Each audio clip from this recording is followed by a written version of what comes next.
All right, I'll call the special meeting of the Anderson County Commissioners Court to order on August the 16th, 2023 at 2 p.m. Show that a quorum's present.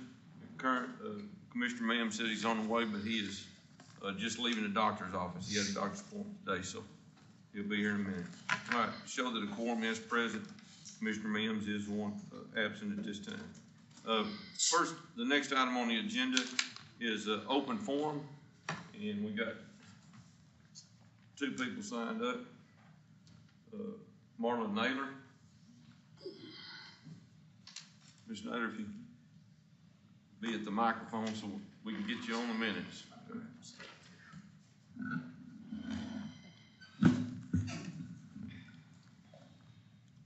If you'll state your name and precinct that you live in. Marla Naylor, and I live in Joey Hills precinct. Okay. Which would be precinct 4. I am coming this morning or this afternoon in reference to the Anderson County budget. I made a few copies. Sorry.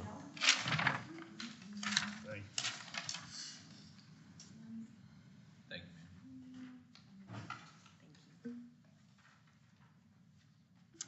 After referencing the budget and going through after you sent the proposed budget out the first time to be reviewed, those are just some questions that I had and that we had several people come to me asking for advice or questions, and I did reference each line item in the budget or page number so that you could go back and look at that. And these are just general questions that we had of why you're doing the budget this way, why you allotted that amount. There are too many to read through for this open forum. The second thing I have, those again are just for your reference. The second thing I have is I'm here to plea for an additional budget for 2023 as well as 2024 for the Veteran Service Office. I think that office needs more money. It's not that I think, I know they need more money. They are without equipment. They need additional help in that area. And so I also put a statement together for that I have suggested in all the categories such as salary, supplies, office lease, other, and furniture equipment. As far as salary goes, I am asking that you start thinking of a additional part-time VSO, Veteran Service Officer, for that office to help the current one, and also think about in the future to have a full-time Veteran Service Officer. The reason is our office here is only open 3 days a week. It needs to be open 5 days a week at least for the amount of veterans that we serve in just our county, but also surrounding counties. I'm there today helping out, answering the phones, and we have people all over calling, wanting to come to our office because we have one of the most knowledgeable Veteran Service Officers in probably the state of Texas. And with that, his knowledge will go with him if we don't train someone to fill his shoes. Next is supplies, all their janitorial, their office supplies. They need more. They do not have a large enough budget to cover what they have. They have their part-time office assistant doing all the cleaning and restocking and all of that, which is fine. She's able to do that, but she does need the money to go buy more supplies. The office lease, I don't know how that works, but I understand that now they're not in the mall. There's not an office lease to pay. However, I didn't know if it was in the allowable budget to allot the previous $10,000 that was used for the mall office that is no longer being paid because they're in a county building. Can some of that money be reallocated back to the Veteran Service Office? And then next is their other account. The other line item account is at $500 currently. That's not enough money to buy even a simple printer, which they need a new printer, a new fax machine. They really need new computers, not hand-me-downs, which is what they have. And then furniture and equipment, same thing. All their furniture is hand-me-downs. It's leftovers. It's whatever someone else didn't want. It's what Mr. Vernon went and got and procured himself. That office represents this entire county, and it is what the veterans see as a place for this county and what we can give to them. And we need to show them that we respect them and what they did for our country, and I think we can give them better.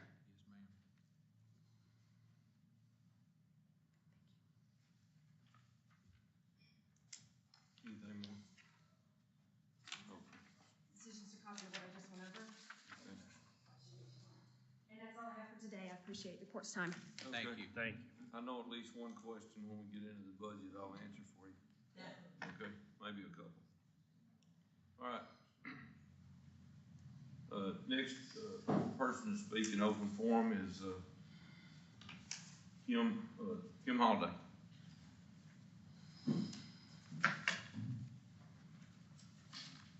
I'm Kim Holiday. I just come up here. I wanted to really kind of just clarify some information. I come as a taxpayer, a constituent, because a lot of people, when you start talking to them about, everybody's mad about what their taxes are. Everybody's mad. Nobody's happy. But when you start talking to them, a lot of people don't understand how the county comes up with that figure. And it's affected by two things, the value of your property and the tax rate. And they all know when I get my taxes, I'm gonna go do the review board, I can't think of what it's called, where you grieve your taxes, a grievance board. So when I went last year, and I wanted, because I know that maybe hopefully people will listen to this and they'll understand it a little bit better. When I went last year, because my house has gone up over 50% since 2014 when I bought it. And my house is 83 years old. So I go grieve my taxes and they're like, well, the cost of houses is just going up, it's going up, it's going up. I'm like, okay, well, we all know that this is overinflated. And they said, well, yeah, it is. And I said, okay, so next year when everything goes down, y'all gonna go down on the value of our houses? They laughed at me and said no. And my husband was so mad about it, he went with me. He said, those are the rudest people. He would not go back with me this year. So I went back this year and same thing.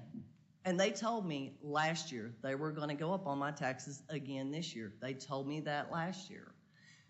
But it was made, a couple of comments were made that it's the burden that the state has put on. It's not the burden that the state has put on the taxpayers. It's the burden that the appraisal district has put on the taxpayers.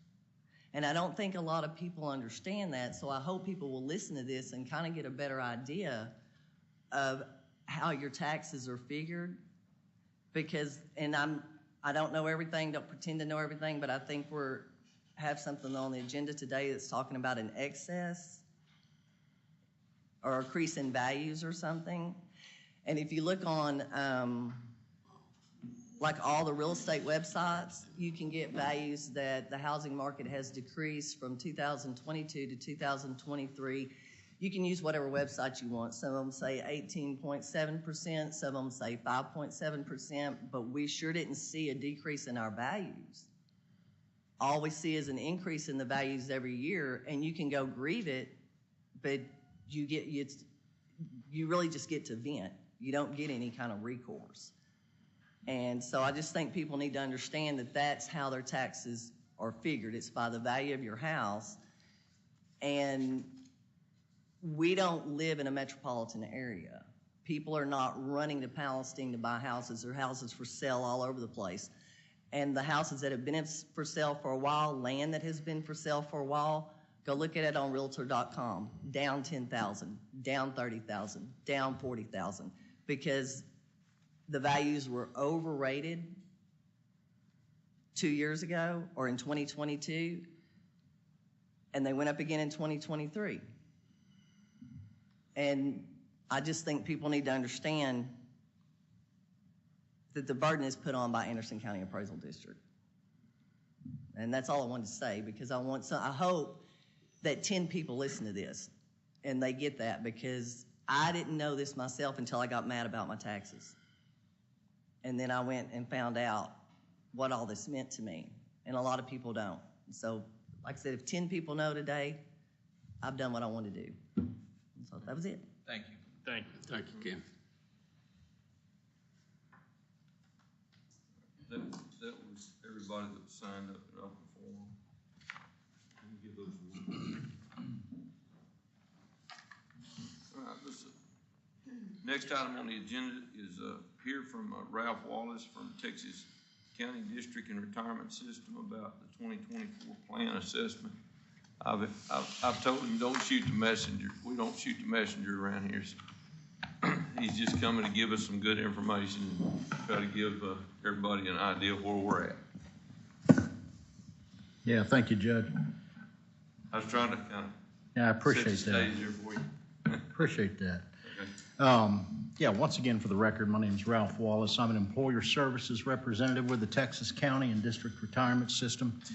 And I appreciate y'all having me out this afternoon.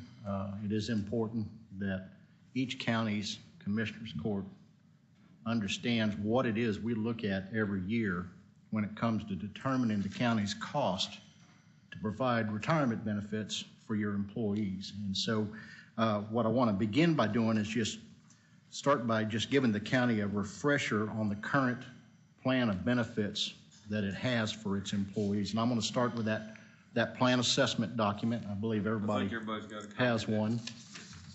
And so let's just go over that a little bit. And before I start, commissioners' courts for each county, y'all have the local control over your plan every year to review it and adjust these benefits as it meets the needs of your employees in your budget.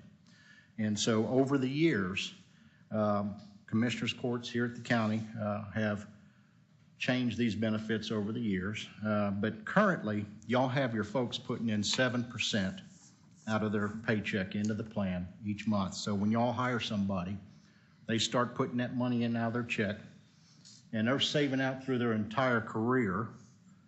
And as they're doing that, the county's putting away a percentage of its payroll budget to fund the money it's going to match that employee's dollars by if he or her, if they retire down the road. And that current match rate is 200%, or basically $2 for every $1 the employee puts in throughout his or her career. And I kind of like to look back and talk to people because I know there are employees sitting in here too. So I'm kind of to explain it to them as well. So how does somebody earn that right to retire? Well, you got to vest. And the county has a vesting period of 8 years.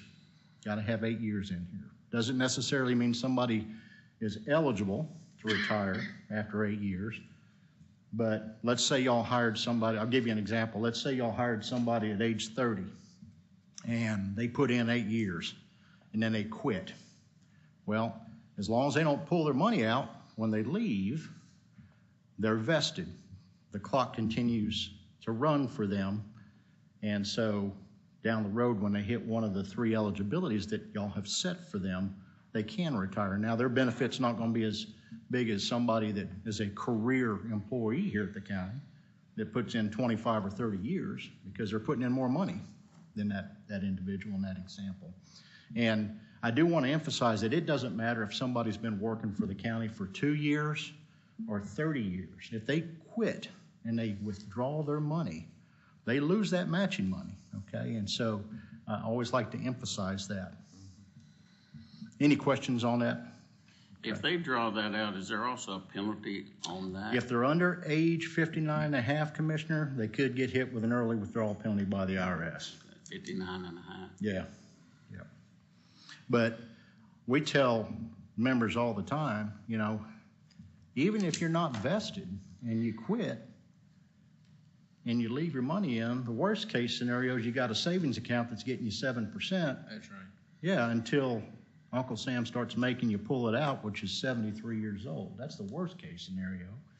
And who's to say you're not going to come back to work for the county and get vested, you know, or get eligible? Or, you know, if you went to work for, say,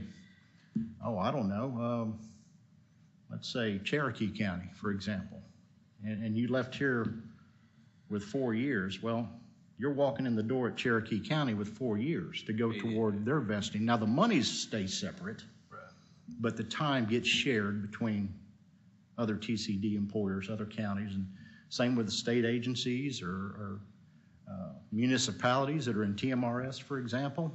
Those accounts get shared, But currently, the 3 ways that somebody becomes eligible to retire here at the county is to, number one, and regardless of which one of these 3 somebody hits, they've got to be vested. They've got to hit that 8 years. First way is to be age 60. The second way is what's commonly referred to as the rule of 75. I bet some of y'all have probably heard of that. It just means your age plus your years of service has to equal 75. So, you know, if I'm 50 years old and I've been here at the county for 25 years, just do the math on that. And whichever one of those you hit first pretty much depends on how old you are when you started working at the county. The third way is just to be 20 years at any age. So somebody could come to work for Road and Bridge at 18, and after 20 years, they'd be eligible to retire at 38. Now, I mentioned this a while ago, and that is, this is a cash-based plan. It's a savings-based plan. So you can be eligible all you want to, but being able to afford to retire is a whole different question. And I give y'all myself as an example. I became eligible last year with woohoo, that's great. It's nice to have that in my pocket, but I've got a kid in college. I'm not going anywhere. Right. Yeah, so.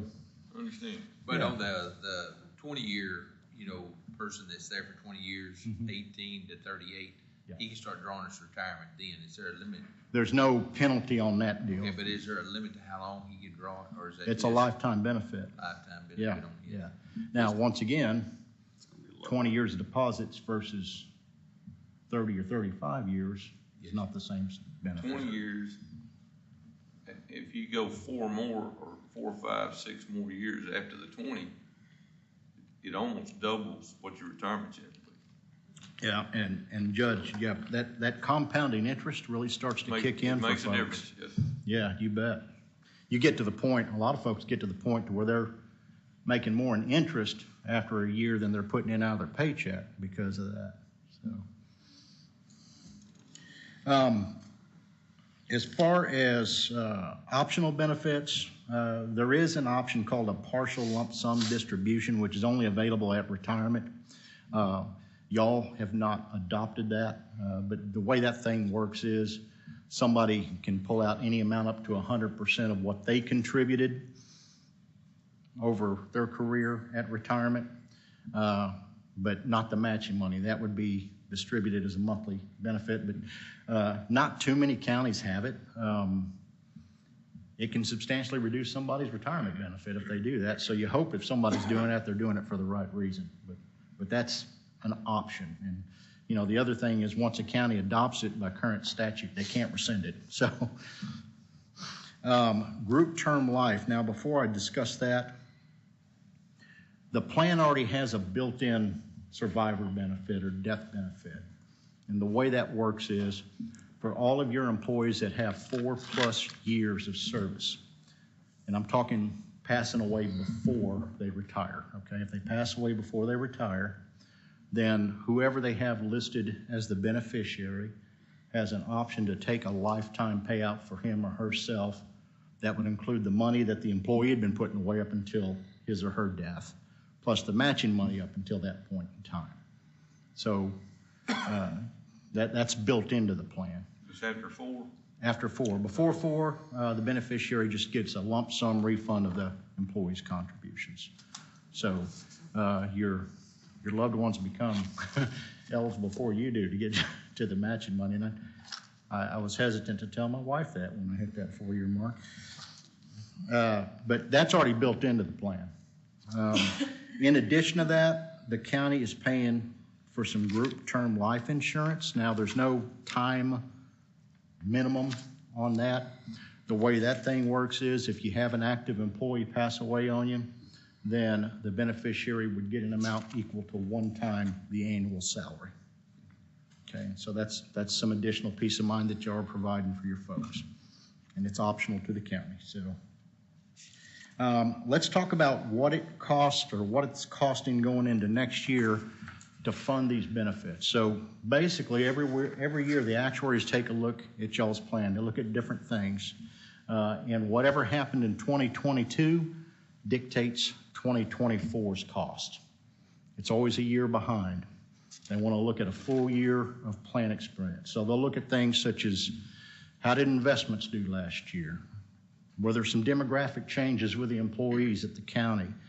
Has your payroll been growing like it's been growing the last few years? Did the county make a benefit increase or add a benefit like a cost of living increase for retirees? All that goes into their calculations when they come up with that minimum percentage of y'all's payroll budget that's required for next year to maintain what you got, okay? And if you look at that retirement plan funding section there, that required rate is 12.58% of your payroll budget for next year. If you look above that, you'll notice there are two rates that if you add them together come out to that 12.58. That normal cost part of that rate, that's the cost that the actuaries come up with that they think is going to be the expected cost to fund the benefits that your employees are going to earn out into the future, okay, based on current demographics. The other part of that rate is and this is a mouthful, the unfunded accrued actuarial liability rate. That's part of the rate that the county pays to pay down any unfunded liability it has over a 20-year period. The reason why it's 20 years is that way it doesn't get passed off to the next generation of taxpayers. It makes us one of the most conservative retirement systems in the country when it comes to funding these plans and making sure they get funded. You know, that minimum required rate, going back to that required rate, you know, some of the reasons that some of these pensions in the country are having problems is because the actuaries go to them and they tell them, well, this is what we think y'all should pay to keep this thing healthy. And then the employer says, well, I hear what you're saying, but I'm not going to do it. And then they wonder why they're in the situation they're in. Well, that's why it's required by state law, that minimum rate every year. So getting back to that liability and paying that off over 20 years, if you look down toward the bottom, the county's current funded ratio is a little under 88%. And a very popular question that I get asked, and I've been asked this question over the last 19 years, is what's a good funded ratio? Well, I can tell you this much, that most bond rating agencies like Fitch or S&P will say that plans like y'all's, if they're 80% funded or better, they're in good shape. Another question that I get asked is, well, how much is this ultimately going to cost us? And my answer is always the same, which is, if y'all can tell me when that last retiree gets that last check, I'll tell you exactly what it's going to cost you. But just a snapshot for y'all based on the latest actuarial valuation, the county's going into next year 88% funded. Any questions on that? Okay. Let's take a look at these other documents. There's a tool that Megan has access to in the county's employer portal for the retirement system called the Plan Customizer. And what's neat about that is she can go in there and run all kinds of different scenarios. Even if the county's not considering any changes for the coming year, it's always good that when the new rates come out every spring, that she can go in there and run the latest projections based on the latest actuarial valuation on it. And so that's what these documents are pertaining to. The first one I want to go over with y'all is the one that just has the column that says current plan. And now, if you notice on that first page, we've already gone over all those things on the previous document, but I want you to go over to page 3, because what's kind of neat about these things is based on the latest valuation, it gives a county some long-term rate projections. And so I'm looking at this page right here. And so even if a county's not thinking about changing anything down the road, kind of helps with budgeting. And our actuaries have told me, just make sure you let the courts know that the further out this thing goes, the more of a art it becomes, because these are all long-term assumptions. Okay, you might notice that those first 4 or 5 years, it's got the county's required rate going up to, it levels out to about 13.62%. The reason for that is last year, I'm sure y'all watched the economy last year and what the market did last year. We ended last year a little under -6, which, considering what happened last year, is, I think, a good story to share. but it's still -6. And so whenever there's an actuarial loss like that, a county feels the effects of that loss in the form of a rate increase over 5 years. But now, I'll give you 2021, and our long-term return assumption is 7.5%. We've been doing about 9% over the last 40 years, but you're gonna have good years and you're gonna have bad years in between. 2021, we did 22%. Well, whenever we have a better than expected year like that, you feel the impact on that over 5 years. So the rate gets smoothed out over 5 years based on good and bad in that situation, and it's designed that way to help keep rates stable for a county, and also to give markets time to recover and bounce back. And so going back to 2021, I said we did 22% return. Well, usually when we have a year like that, our board of directors, who's made up of judges and commissioners from different counties, they usually vote to hold back some of those extra earnings, and they put them in a reserve fund to help offset bad years, like 2022. And so the impact is not as great on rates going into next year. Does that make sense? Okay. But this kind of gives you all an idea of, based on the latest valuation of what we think the rates are going to be. You know, this time next year, Megan, you get the rates for 2025, pull this again and see what these numbers look like, you know? But if you go... That won't very far from where they're at. I mean, I guess it depends on... It all depends on how this year goes. And just so y'all know, last time I checked, I think we're sitting at about 7% for the year. But, you know, we're more concerned with what happens on December 31st when the market closes, you know, for that year. But so far, it's been trending good, yeah. So based on right now, Commissioner, yeah, if they closed today and that was it for the year, then you wouldn't see a whole lot of difference there. Yeah. Last page just gives you all an idea of what last year's impact does to that liability before it starts going back down, just like those rates. So that's an example of what happens if the county just plans on keeping things the same. I believe there have been discussions on a cost of living increase. Am I correct on that for retirees? 3% COLA. Yeah. So let's look at the next document that has a 3% COLA where the county funds that COLA up front. And so... And there hasn't been one since 2019. I've got the... Let me find the history here. That's what we understood. It also says it on the first page at the bottom. Yeah. Yeah, that's true. Yeah, there were several years there between '03 and '09 that COLAs were adopted every year. But yeah, it's been 2019.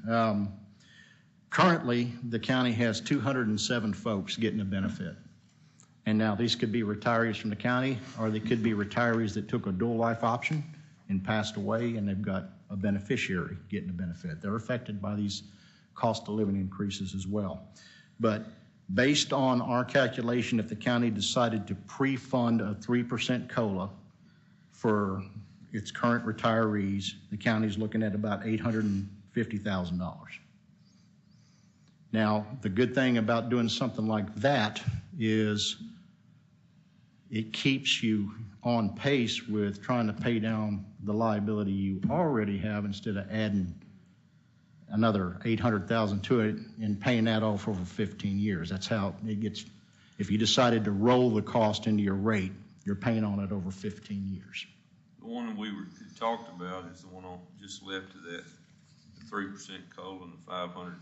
Yeah, take a look at that and just look at those same projections on that page that I covered on the page where there are no changes. And take a look at the rates. So that'll kind of give you all an idea of what that impact would have on the rates. Another question I do get asked quite often is, well, what if we just, what if we paid part of it this year and then maybe part of it next year, and it's not a problem, with that. Well, we were trying to find something to pay down that deficit. Mm-hmm. I guess that's the unfunded, overfunded or something there at the bottom. Right. Y'all are going into next year without doing a COLA at, what, 7.6 million? And then you can see the difference between the liabilities by doing a COLA without funding it, a COLA partially funding it, or fully funding it.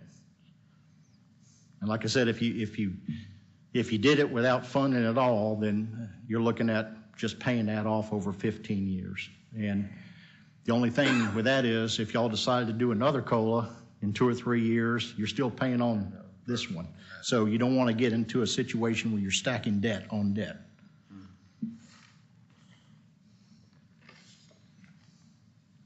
But that's all I have. Probably more than enough. So what is here, maybe we talked about, looking at that, at least taking a look at the 3% COLA for the 500K payment, okay? What does that do for, if we stayed with the current plan, what's the difference in the overall cost to the county if we did that instead of staying with the current plan? Judge, it's just a matter of looking at the difference between the unfunded liabilities there. There's also it's not just the difference, but there's a little multiplier that's thrown in there. So the actuaries think that total cost is going to be a little over $850,000. And the question is, do you want to pay for some of it or all of it up front now, or do you want to finance it over the next 15 years? Well, I think our conversation is where we need to pay some of that down. Just trying to figure out how much that needs to be. Yeah. And obviously and at the same time, how it's going to affect our rate. Yeah, well. So we were looking at, there's only a little bit of difference. Right. In what we're going to pay anyway. Mm-hmm. And I think it was about a $50,000 difference. Yeah. So what we would pay with the current rate would be $50,000 more. Are you talking about for the COLA compared, the 500 to the COLA? Okay, if we stayed with where we're at the 3% COLA, but we didn't do a payout. Right. Okay. If we added the $500,000 payment to it, it would only affect the budget $450,000 approximately, because the rate is less because we're paying some of it down now. Okay. So that's kind of where we were at. Yes, sir. It definitely comes down to, y'all know this, resources. And giving your retirees a cost of living increase is a wonderful and admirable thing, but the money's got to come from somewhere to pay for it. Yeah. That's why I think more than 500,000 we don't need to do. So if we do that, we'll have that discussion a little more during the budget workshop. So. And as far as we're concerned, y'all have until December 15th to make a change with us. So. Can you tell us some of the factors that put us in this situation over time? Just kind of a brief description. Yeah, obviously there's things the county's in control of and things that the county's not in control of, like economies. But y'all joined us back in '68. And at the time, your commissioner's court had folks putting 7% of their pay in and matching 1-to-1.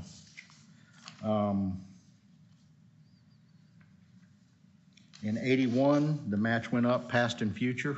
And when you do a past and future match increase, that means you haven't funded the money that your folks have already deposited up until that point with the higher match. And so that can add to a liability. In 1985, the county went up to 160 matching. Let's see. And from 2003 to 2009, so that's what, 7 years in a row, the county adopted the 3% COLA and didn't finance it. That adds to the Yeah, liability. that probably added a little. Yeah. In 2013, there was another COLA adopted and the county went up to 180 matching. Did they pay any of that?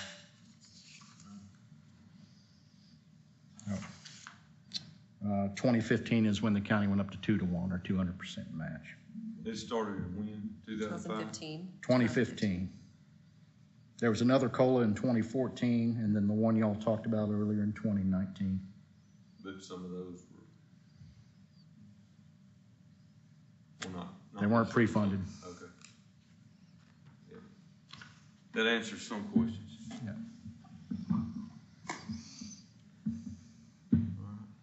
Any questions, Gary? Thank you for being here. All right. If y'all have any questions, y'all know how to reach me. You can go Okay. through Megan.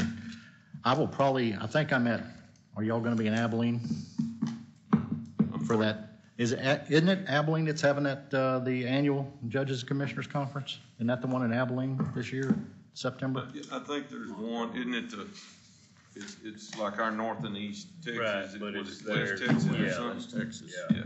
Okay. If y'all, well, I'm gonna be at some of those, That's a so. long drive. Yeah, stop by my table. I'm not gonna be there. Yeah. Thank you all for your time. All right, Thank you very Thank you for much. being here. You bet. Okay.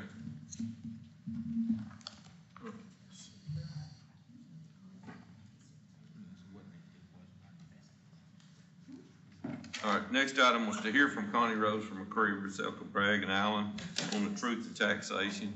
Connie was teaching a licensing course or certification class, and she thought she was gonna be through when we talked about putting this on, just to come and, she teaches the classes for all the counties and the taxing entities, schools and cities too, and has for years. She used to be our tax assessor collector back up until about until 1999. So, but anyway, it was gonna be longer on the class than what she expected, so she couldn't be here, okay? So we'll have to pass that one. The budget workshop, and I guess, in starting this, I've got some stuff. Since it was a question about how to calculate the tax rate, let's talk about that. Just a brief, I'll need to go back to the certified values, okay? So, in the general fund, the certified value was, let's see, I've got a sheet here too. Yeah. A little bit easier to see.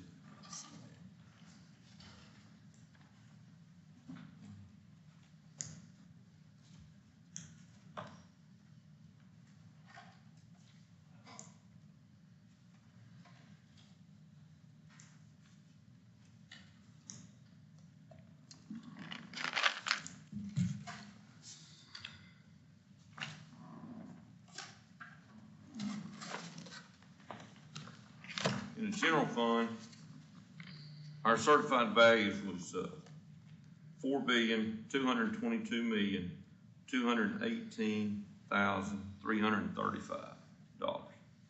So, for somebody that wants to calculate what their taxes are without any exemptions, let's say they just own some property. Let's take a $200,000 home. Okay, what they would do is take that value, divide it by 100, because it's based on 1 cent per $100 valuation, okay? So whatever the tax rate is, it will be based on $100 tax value. You divide it by 100, okay, because it's per $100 valuation. So that would be actually, when you did that, it would be $422,022,1833, okay? So start with, just move your decimal place 2 places, okay?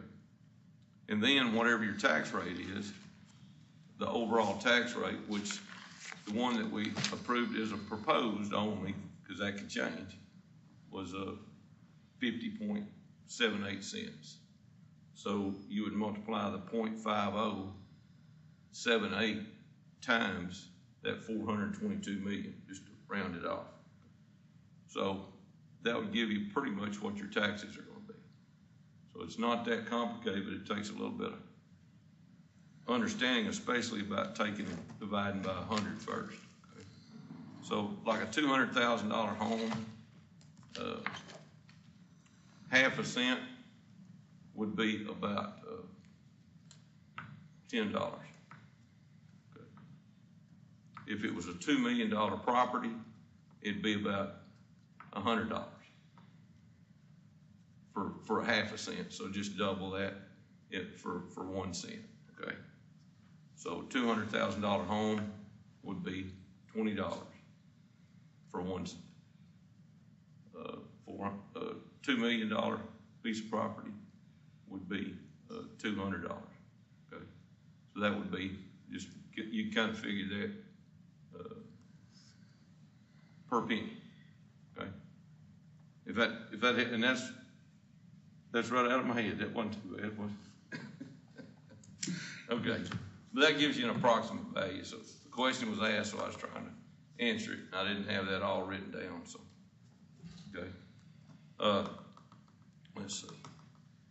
I was trying to make some notes as people were talking. So. Number one, on the Veterans Office, we're going to talk about that today. And we realize there's some things that we need to do in the Veterans Office. Mike, I was going to ask one question. I think we're working on trying to get a printer scanner for them. Yes, sir. Okay, all right. We got another copy. And we just replaced the computer. About 2-3 weeks ago, we replaced it. Okay, and just for, I think we talked about it a little bit, but we've actually put a new roof on the building, about $15,000. So we put fiber optic in there, so they got fiber and they got good computer service now. We put in a new phone system because they were requesting 3 lines, so we put our Vonage phone in. So now we've got 1 fax. They needed a fax and 2 phone lines. So we've done that. So we made quite a few of improvements in the first 6 months of this year. Okay, but we're going to talk about like the I think there's $10,080 or something like that. It's budgeted for office lease, so that gives us some latitude there to try to maybe use that for part-time or other things that we can budget for. So anyway, thought I'd touch on that. Let's see.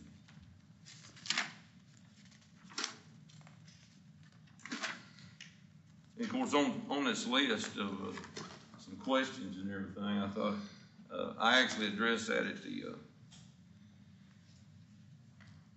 one of our workshops the other day, and it was about my salary. And when I was at the political forum in February, and I played that, so if you want to go back and look at the video, it should be on the video. But I made a commitment that I would not go over what the budgeted salary was for this position in 2022. It was $107,775 and I think 33 cents. Right now, my current salary is $103. What's budgeted this year is $103,000, I think 510, if I remember right. So I've kept my promise, and the commissioners acknowledged that the other day. Okay, I hadn't gone over that salary and won't go over that salary for the 4 years that I'm here for this term. So thought I'd clear that up. Let's see. There was a couple of others I was thinking about. I may have to come back to.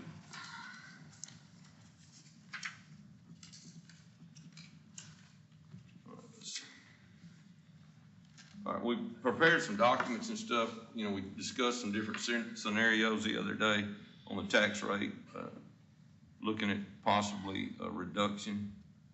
And so let me go back.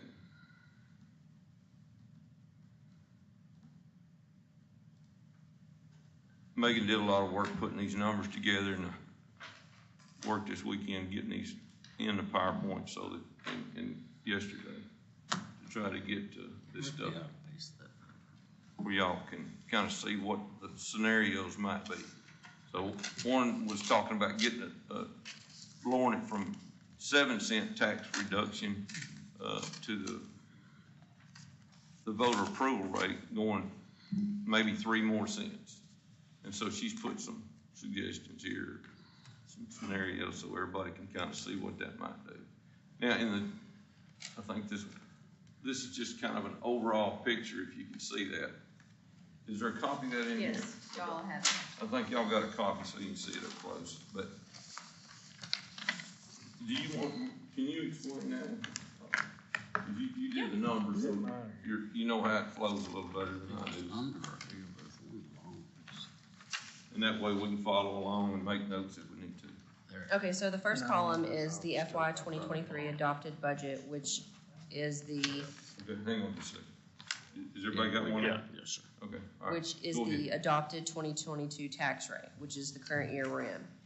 And then the second column is, And that's 57.854 cents? a total combined rate of 0.578540. Okay, all right. And then the second column is the FY 2024 proposed budget, which includes the 2023 tax rate, which is what y'all voted on Monday for the proposed rate, which is 0.507893. Just a little over 7-cent reduction. Yes, from the prior year. Okay, and y'all can see the reduction right under there. The third column is scenario A, which, if you look at the bottom, the general fund was reduced by 0.5 cent, FMFC was reduced by 0.009353, and debt service was reduced by 1.5 pennies. And the combined rate And I've is got, point- I'm gonna have each one of these coming up here in just a little bit. Okay, The combined rate is 0.478540, which is a 10-cent reduction from the current year. And then scenario B is similar to A.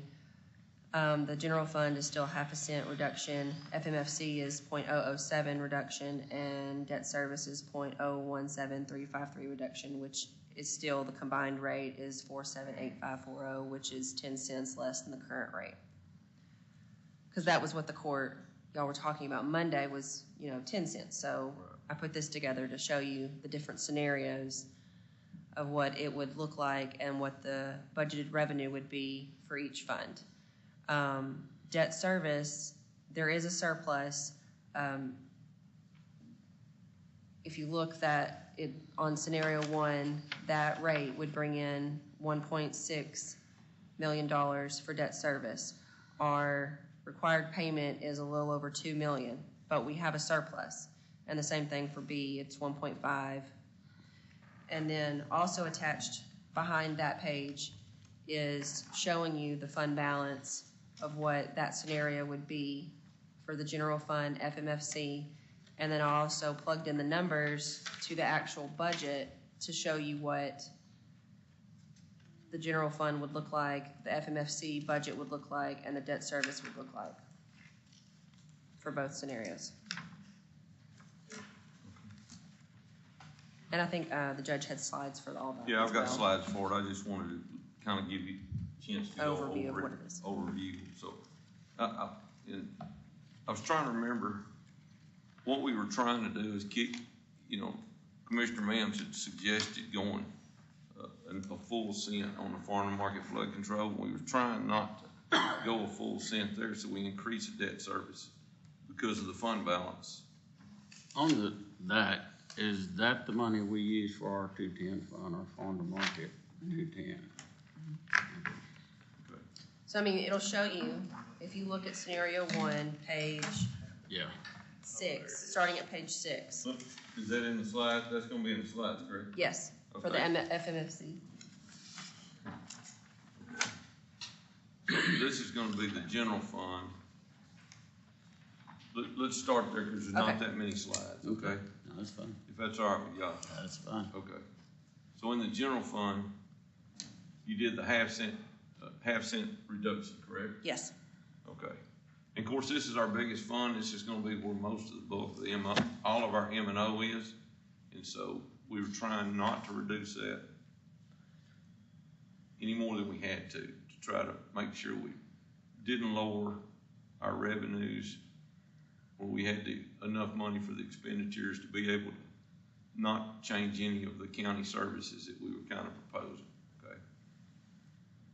All right, so, and that generated, that's about a $200,000 difference than what the proposal was, right? Yes. Okay, on the taxes. And one thing I want to mention is we've got $4 million, and you'll see that in just a second. I mean, the interest rates can change. There's more that we budgeted in interest rates, and because of we're having quite a bit of revenue on the sales tax. We went up on the sales tax to $4 million, but depending on the economy, those are things that are not as constant. They can fluctuate. So that's why I'm a little hesitant to go a full cent if we don't have to. And we tried to move essentially that other half cent over to the debt service, okay?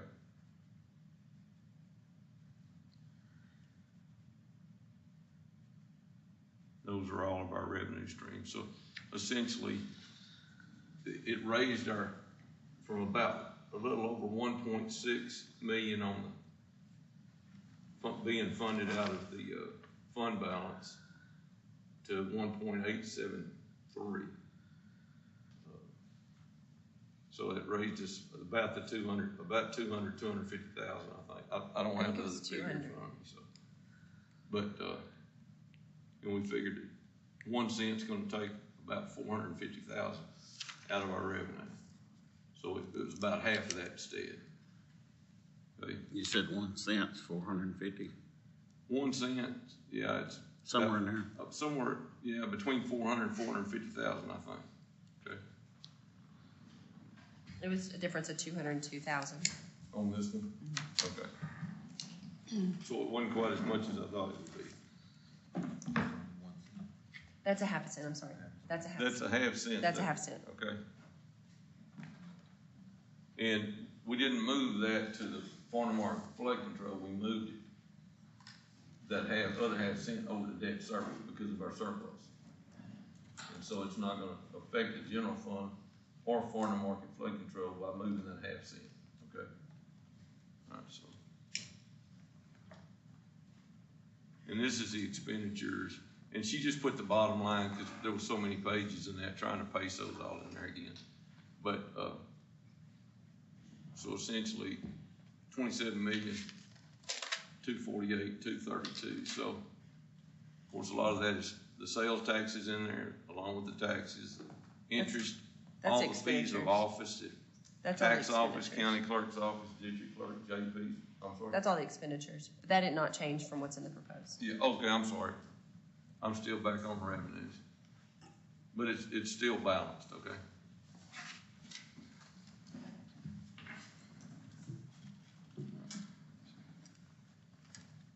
All right, now this is on the farm market flood control change.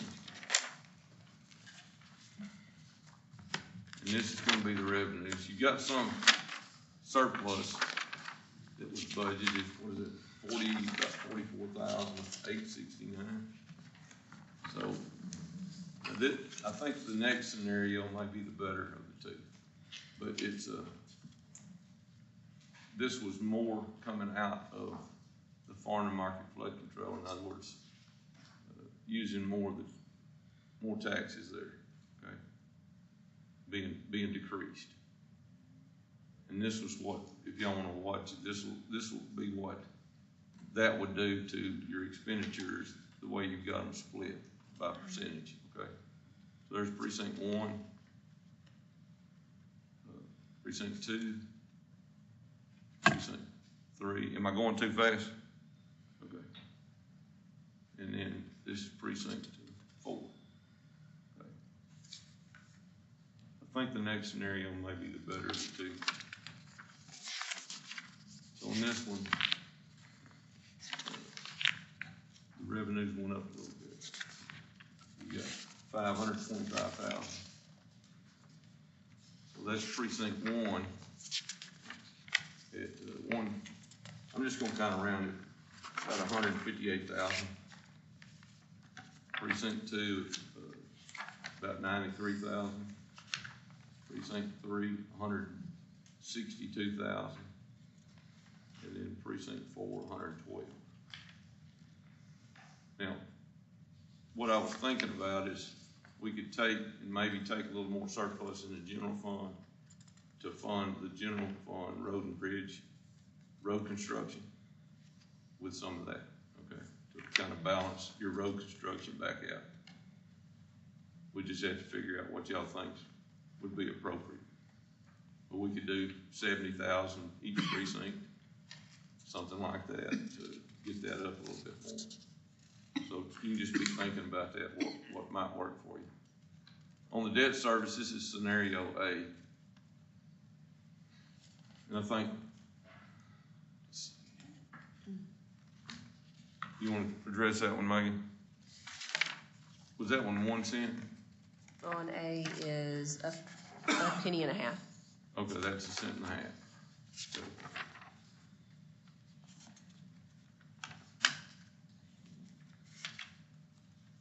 And of course, budgeting out of fund balance, that still takes care of our principal and interest payment. Okay. And even with budgeting an additional $1 million in contingency, the ending fund balance will be $404,000 at the end of next year.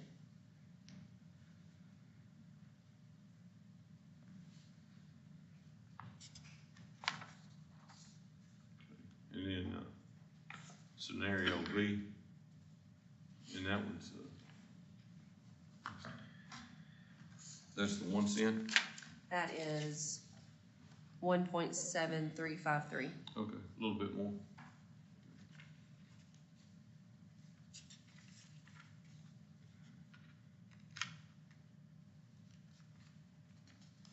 And the ending fund balance would be 309,164.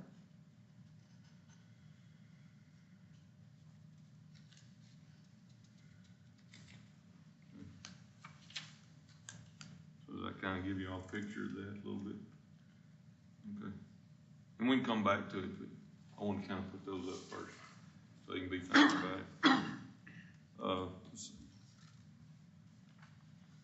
Something we talked about was the salaries. And so I did some, I've got some comparisons for different departments, but Megan did an Excel and I pasted that in for all the salaries and what the difference is. In other words, the $2,000, you'll see a lot of them that are the $2,000, and then the ones that we kind of balanced or maybe made an adjustment in to try to get them at market depending on what that position, the responsibilities that position entailed. Okay, and I've got some comparisons for some of those departments from other counties. Okay, so this was, we had one employee, I took her name out, but we had one employee that was talking about you know, what her expenses are on a month-to-month basis. So I thought I'd plug that in and kind of give everybody a good look at that. Currently that employee's $34,817, so that would have been one that ended up with the $38,000 by the balancing of the salaries, kind of at a $38,000 balance in all the clerk's offices and some of the other offices. So that's her bring home, $2,095.88 at that current salary. Okay. And her total monthly expenses were $2,084.78, essentially leaving her with $11.10 left at the end of the month with no emergencies. So what the $2,000 raise did is put this employee at $36,817.36.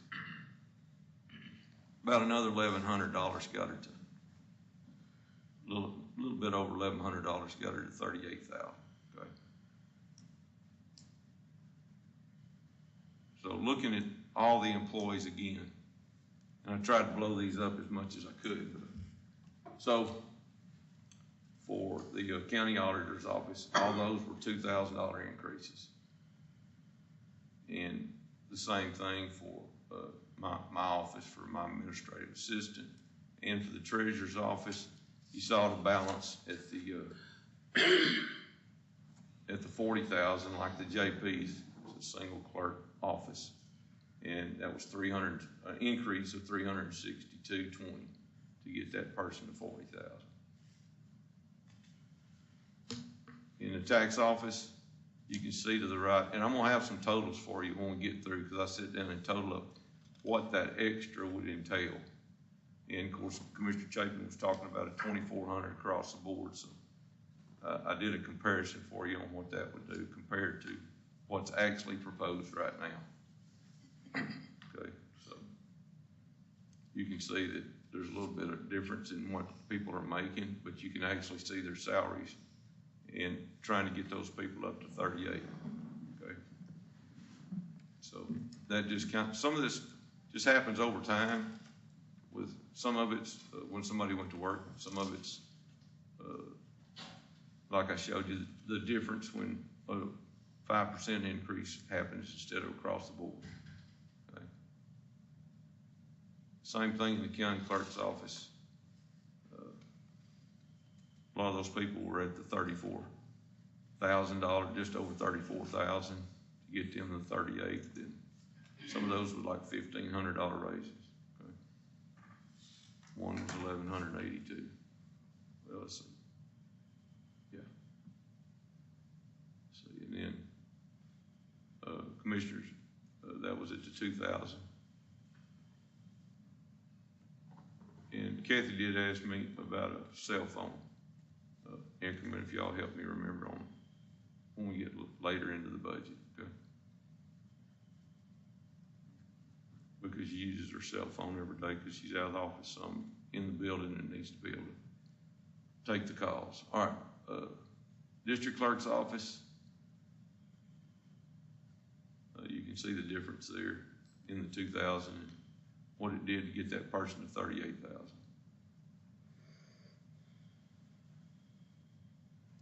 Courthouse maintenance, we talked about that. Y'all talked about maybe raising that some. So we can talk about that later when we get to that budget. On the election position, with the responsibility of the election, I moved it on the administrator to 45, and then the election clerk to 38 like everybody else. So that's the difference there. And let's see, that was, yeah. Information technology, I've got some comparisons on this for you, and also on emergency management. But we actually, it wasn't, because the new position, I just set that at 47. I didn't put a $2,000 raise in there. So that was less than the 2,000 because we don't have that occupied right now. Okay, and then trying to get the IT assistant director up to market. And you'll see what I'm talking about a little bit later. Collections administrator, that was 2,000. County court of law, that was a $2,000 raise. Court reporter in the county court of law was 2,000. Court coordinators in the district court's office. Then you can see what their salaries are set at. I think maybe one of those is a new position, I'm not sure, that y'all added like last year. Court reporters, was that split between the different counties? If they're in 2 counties or 3 counties, one's in at least 4 counties. So we share that between the different counties. That's not the total salary. That's just our portion. District attorney's office, we did raise, Allison asked, actually it was I think 76,000. We did raise the first assistant to 75, and that was an extra 14, 57, 17. The rest of them were 2,000 across the board. Then this is continued, so you see the $2,000 raises across the board because they were over 40,000.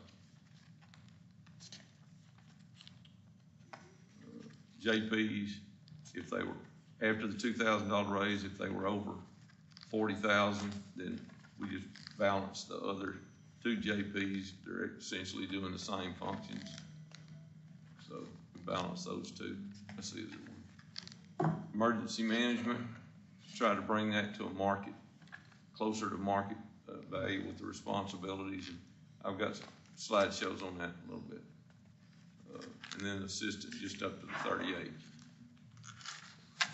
Sheriff's Department, and they got the $2,000 raise across the board, and those have been increased over the last 2 years. So essentially what I was trying to do is we balanced it and gotten the Sheriff's Department up to a lot more of a market value to be competitive in our area to try to retain our employees. I wanted to do the same thing for all the other offices too, since we've been able to do that. Okay. And remember, they got a $600 stipend across the board for certification pay. So everybody got $2,600 in Sheriff's Office. Okay. And there was one that I did, well, we added the new mental health deputy, so that was an increase there, 48,000. And where's the dispatcher? Back up. One of the dispatch supervisor was raised up to, I believe, 45, right there. Okay. Because of the responsibility of that office. Let's see.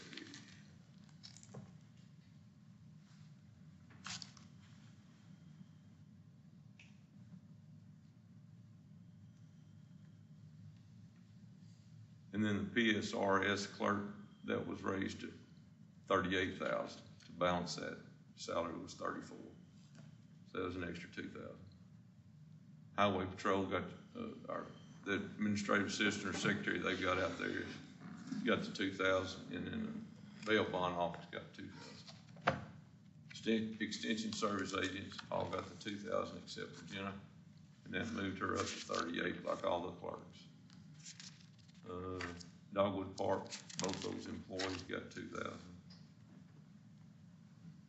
And then, Expo Center essentially stayed the same for that budget from what it was last year. All the road and bridge, anybody that was under 44,000, we just brought them up to 44,000. So you can see it's like 129, 27. So not a whole lot of adjustment on each. Some of these were more adjustment than others. Precinct 2, and some of those increased. I think all the increases was 1, 2, and 3. Precinct 4 was already above the 44 on all their employees. So you can see some adjustments here within, and all the foremans were brought up to 53,000. Shop got the $2,000 across the board. Records Archives was moved up to the 38,000. Some of that is with grant funds, and then we have to do some transfer from the general fund. Those are special revenues. Yeah, these are all the special revenue, like records management. So those are from court costs and things like that help fund that. We do have to make a transfer from the general fund to kind of balance them out at some time. Same thing for the security service officer, the deputy that's budgeted there, 2,000. And then,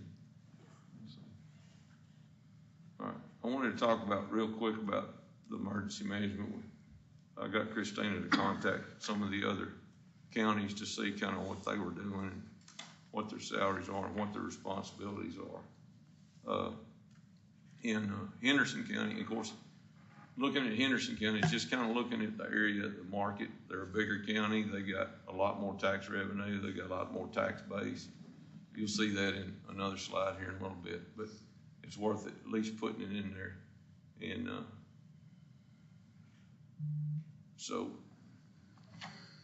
let's see, one of them does the emergency management and the floodplain development at 54,000. Last year they split it.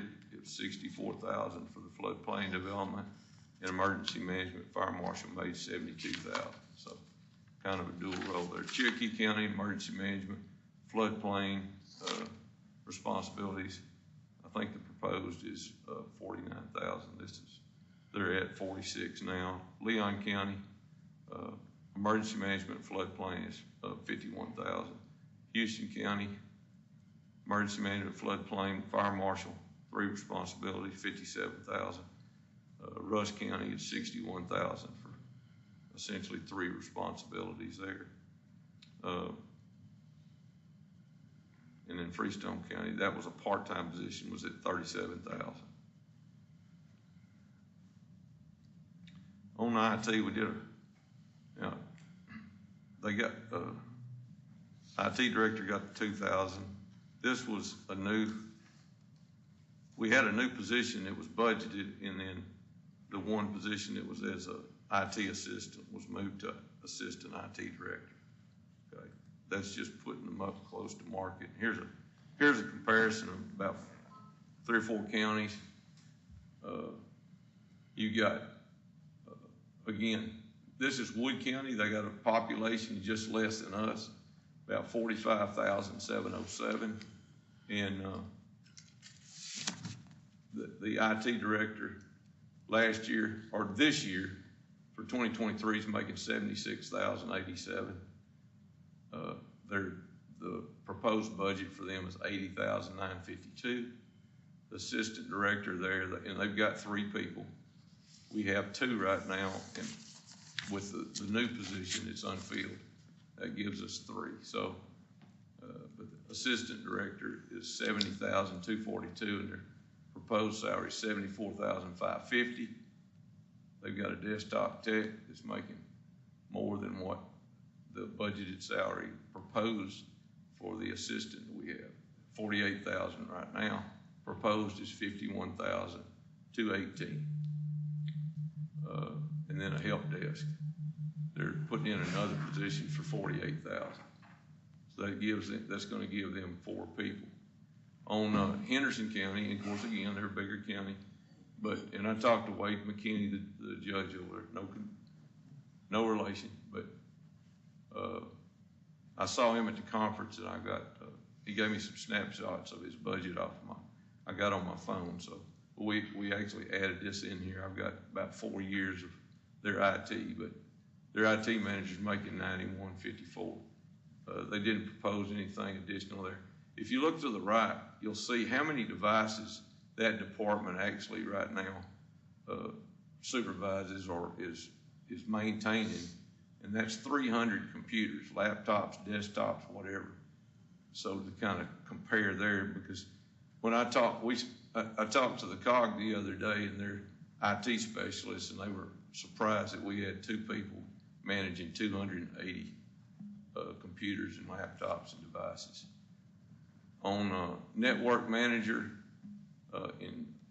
in Henderson County is currently making 60,523, and they're raising them up to 67,775.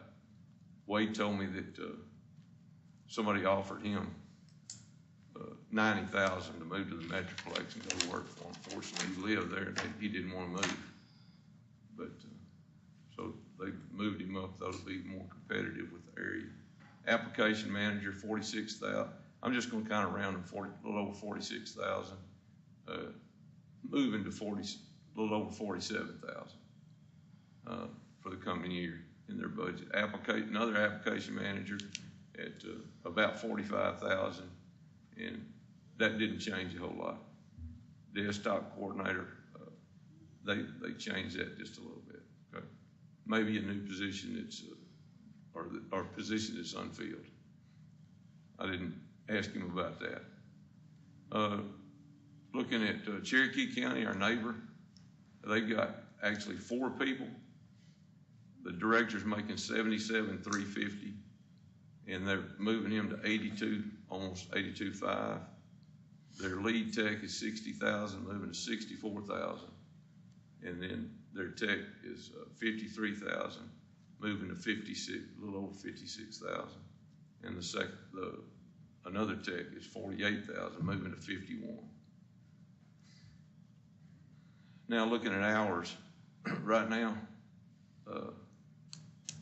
our director's making 68,384 compared to these directors.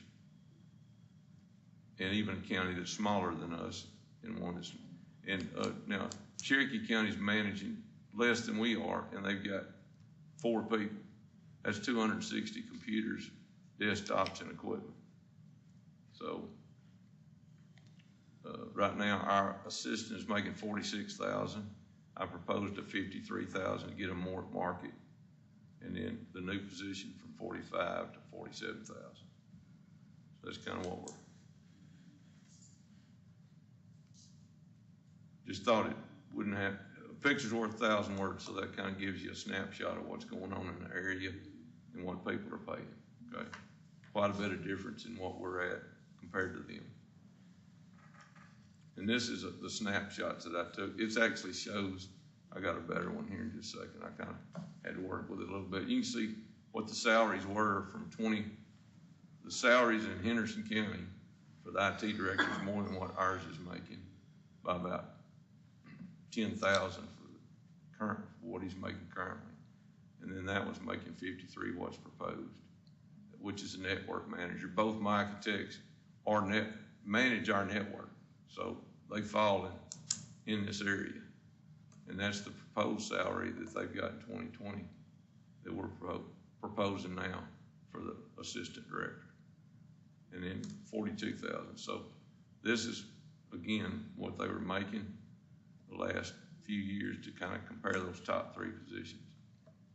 So competitive market. There's a lot of demand. And we've had some people calling our guys trying to find out what they're making. Okay.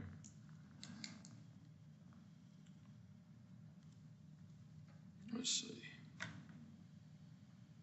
So that kind of gives you an overview on the salary situation. We can always go back to that. I think everybody's got copies. Did you get a chance to make copies of the salary comparison? Is that in here? This? Okay. What? I hadn't looked at everything that you brought in, so. Okay. All right. Okay. Oh, okay. Yeah, here it is. So everybody's got a copy of that. I just want to make sure we all have a copy when we start talking about it. I put together a slideshow showing the duties and responsibilities of the emergency management coordinator. Our emergency management office is taking it. You got the duties as emergency management coordinator, on-site sewage facility doing all the inspections and design for those, and then the subdivision rules and regulations, which she and Kathy, they share that duty on doing the overview on the subdivision rules and regulations. But it's kind of like, the one thing about that position, you may see that salary, but she is just like Mike is in IT. They're exempt employees. They don't get overtime. So she was out on a head-on collision last Friday night because I was up here working, listening to them on the radio. 2 people were killed in that. And while they were out there, they had another head-on Saltworks Road. People were injured in that accident. So everybody's responding. But she was out directing where they needed the fire trucks, and I could hear her on the radio. Again, on Sunday, they had fires on the Trinity River. I think, Rashad, you said you took a water truck up there. Well, I offered the water truck, but I helped Freestone coming in from the other side in the barrel. Yeah, okay. She was out working that too. So, and assisting the 13 volunteer fire departments, as well as if we have a disaster. I know when we've had these bad storms, they were out doing work there. We had that bad one, high winds at Frankston. They were up there doing damage assessment. The other thing is when we do have some of those storms, by being able to keep up with all the damage and try to get reimbursement where we can, or help people that were removed from their homes were destroyed and all that stuff. So it's working with the Red Cross and trying to deploy. We had a meeting with the Red Cross not long ago and was working to try to figure out where we can have cooling stations during the summer and warming stations with some of the local churches and all during the winter, so anyway.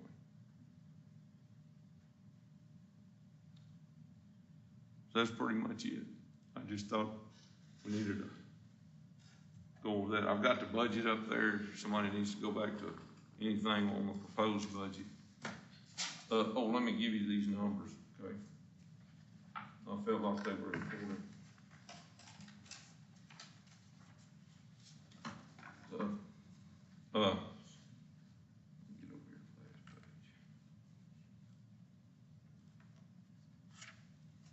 page. To do the $2,400 raise just across the board, with 220 employees, that was going to be, with all of the salaries would be 88,000 plus the withholdings that we're going to have to provide with that. So, I multiplied that times 1.21. That comes out to 106,480. Okay, 106,480 for the 2,400 across the board.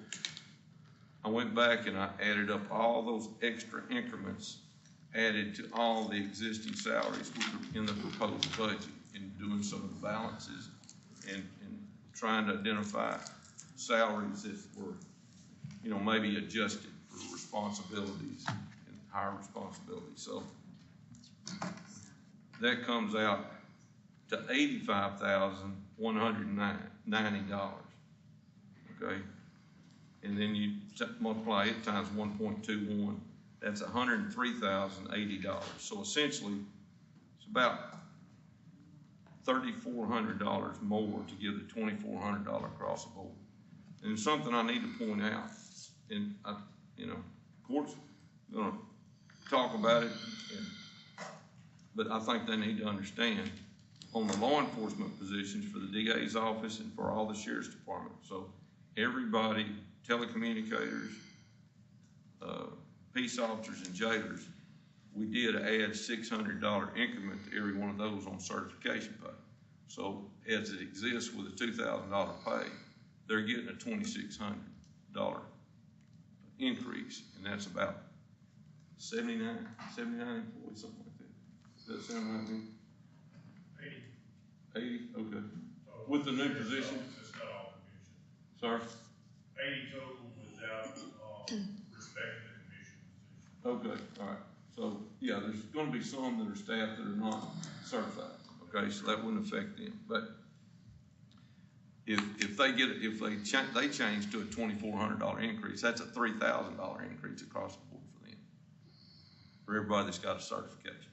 So I just thought that's something that the court, before maybe there's a final decision that I would like, and that's what we were working towards. If we can, is try to stay as close as we can, or maybe even leave those incremental raises in there to try to balance some of these positions out.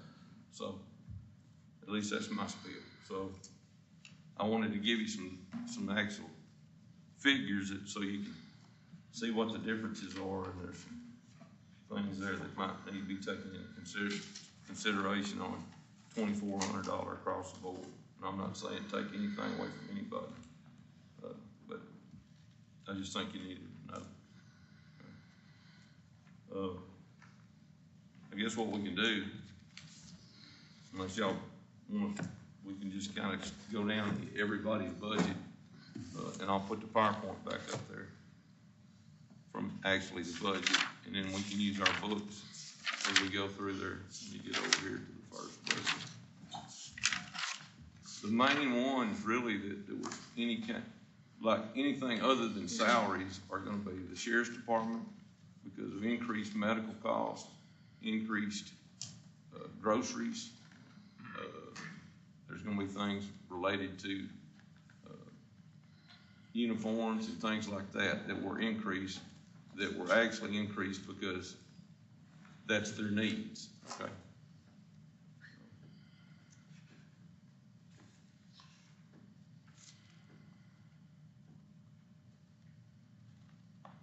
Let me get on past these.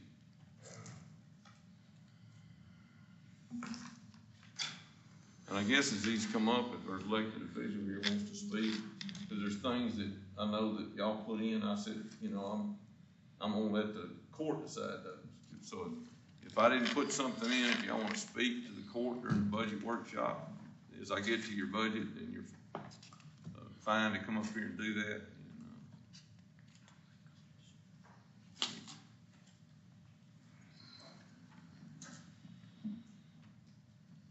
That's revenue. That's county auditor's office. The only thing other than the salaries, and they got the 14,000 for that new software program, the customer support, software support that she's doing for the, in other words, for the outside audit, right? Yes, sir. Okay. Is there anything you want? No, just. Okay. It's just, judges that's set the my one change. Budget. That's it. Just the district judges set my budget, that's it. The district judge said. My That's budget and correct. salaries. That's correct. So I think they're dealing with whatever the court does up to the 2,400 or something. Yes, sir. Okay, all right. Well, do y'all want to discuss the raises before we get started? Do that at the end? Whatever, doesn't matter to me. That's fine with me. Yeah, that's what I don't know, because that's gonna, if that gets changed, that's gonna change everything to start with. Okay. That's something y'all want to discuss now? I'm fine with it. Okay. Because that's one of the biggest decisions we, Yeah. I mean, if any of that changes, then she's got to replug all those numbers. So we need to address it. I'm fine with that, yeah. Well, I'm still going along with what we said the other day, is $2,400 for every employee across the board. And that's still where I stand, and even on some of them others, they might have to be looked at and addressed, individual ones, but my feel right now is $2,400 for each employee across the board. That's just mine. Well, and that's mine also, that's what we did for, or what we already voted on for the elected officials, everyone elected that we, took through court, so I'm gonna stick with that myself also, and just say 2,400 straight across. Let me ask a question before we, what about if elected officials want to talk about the salaries, can we hear from what? Yeah, but I don't think that can be addressed. Oh, talk about their Yeah, like employee their salaries. employees, Yes, yeah, no. I didn't want to cut them out of the No. discussion No, that's fine. before we, y'all, if anybody wants to talk about their That's salaries. why I said we might want to address this first. Teresa? Okay, come on up. I know they'd kind of expressed they wanted to talk, so I wouldn't cut them out. I should have done it before we started. First off, thank you very much for letting me have this time. I put some information together so that I wouldn't be up here forever and that y'all could read on it and look at it as you talk. May I address?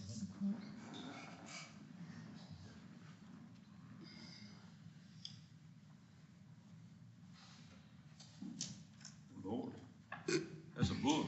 I asked my boys to tell me what they do. That way, I'll tell you what they do. I mean, I was a clerk, so I feel like I know what they do, but I also know things have changed, and we're beginning to move toward different, and what I mean by that is the paperless world. So I feel like we kind of do the double work till that comes. I would like, if you don't mind, to read it to you. That way we can wrap it up and y'all can go forward, okay? I just want to let you know it takes a lot to replace somebody. And this packet is an example of that. And most of all, I feel that I can trust these ladies. I trust these associates to help us represent the county of Anderson. We deal with the public and many other offices. My office handles felonies, child support, protective order cases, divorce cases, CPS cases, taxes cases, and other civil cases. The only case type that we deal with that is going to bring any happiness or joy is an adoption. This means when we are answering the phone in the door, the person on the other side is usually not happy. I have spoke with Mr. Chapin some time ago. I have chosen to leave my door locked and work through the opening of the window for the safety of my office, because sometimes when people come up there, they're very mad and they're very vulgar. With that, I'm glad that I was a clerk before, because I think I do know somewhat of what these ladies do. I know that I watch them daily do it. We did not work with e-file for paperless, and then this came along for us too, and that means we don't prepare, and I'm just going to try to explain this without reading it, where we used to prepare a file to go to court. We no longer just get a paper, scan it in, punch a hole in it, put it in the file. We have to get it through the system, what we call the e-file. As we're looking at the system, we try to assist attorneys at the same time, that if they're filing something in the right case, the wrong case, because once you accept it, it's there. You can't take it out. So they try very hard. We even had a clerk today call an office, and she told the attorney, "You're wanting a citation issued at this address. But in our system, this is not the correct address." So the attorney's office said, "Well, you're right." She rejected it. They got it correct. And now the citation will go out. It'll be served, and it'll be served correctly. Those are just some of the little daily things they do just to ensure that the paperwork that our system is getting is right. And that when we're going in and looking at it, or anyone else in the public, it is being done right. So I'm just really thankful that at the salary they make, they go above and beyond. I have Jenny Staples does what I call, I've asked her to be more a report clerk. And she runs reports. She goes in, she checks cases. Is this in the right file? If they might miss it, she goes and corrects it. All our tax cases have finances.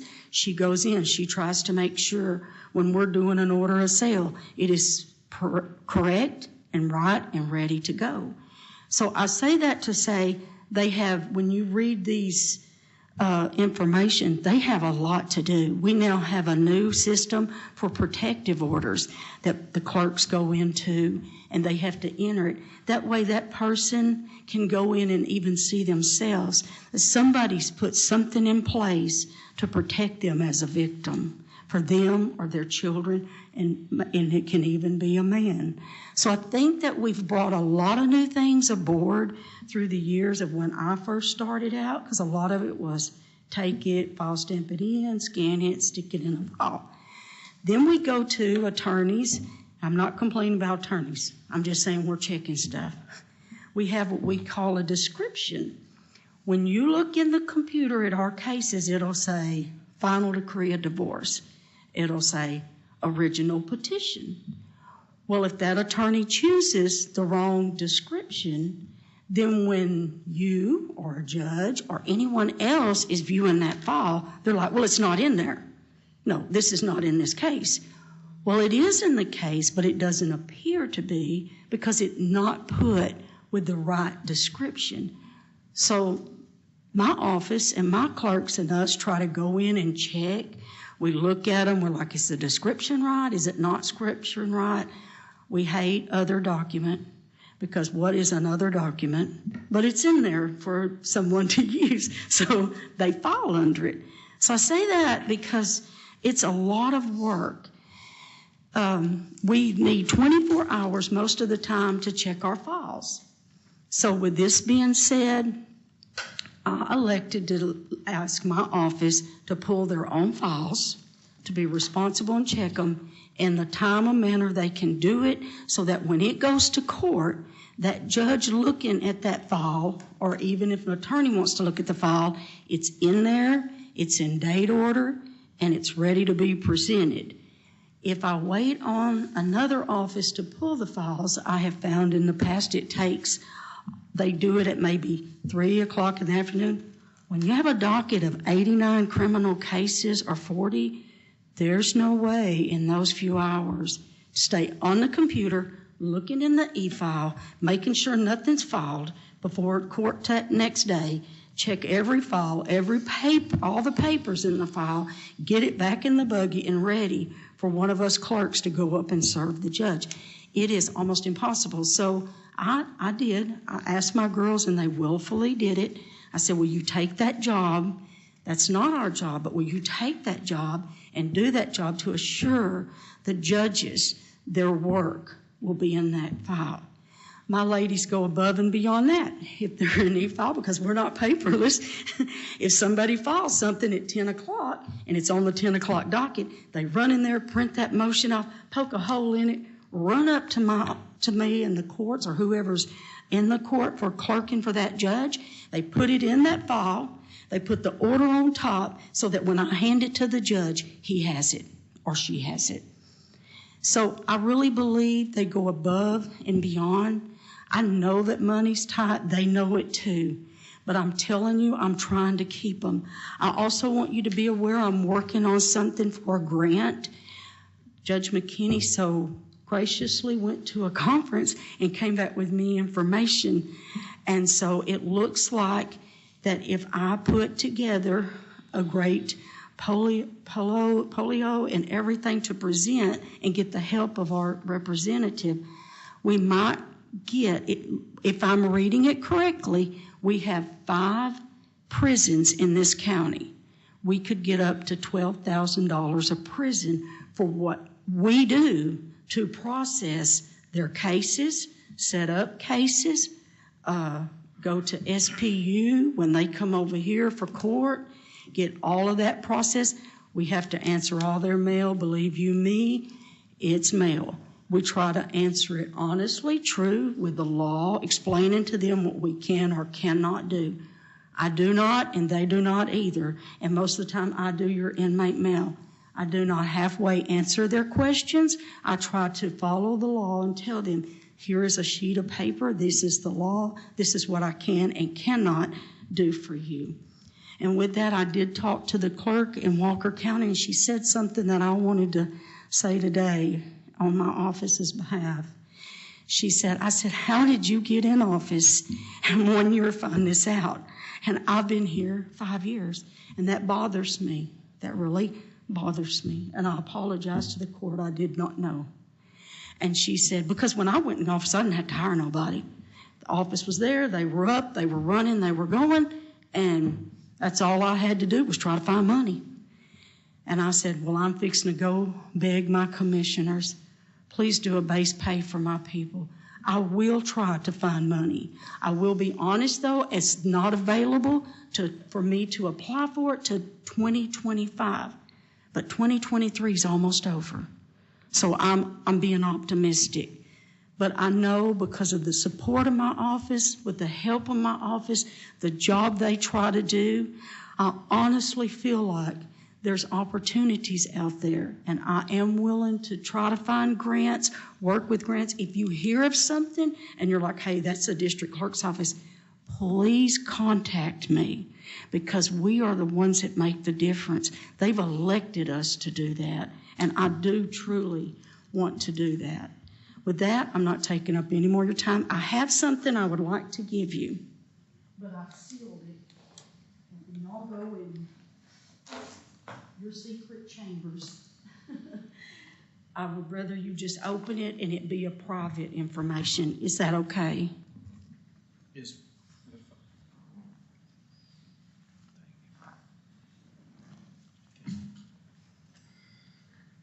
Thank you, Trina. Thank you. I didn't forget you, Mark.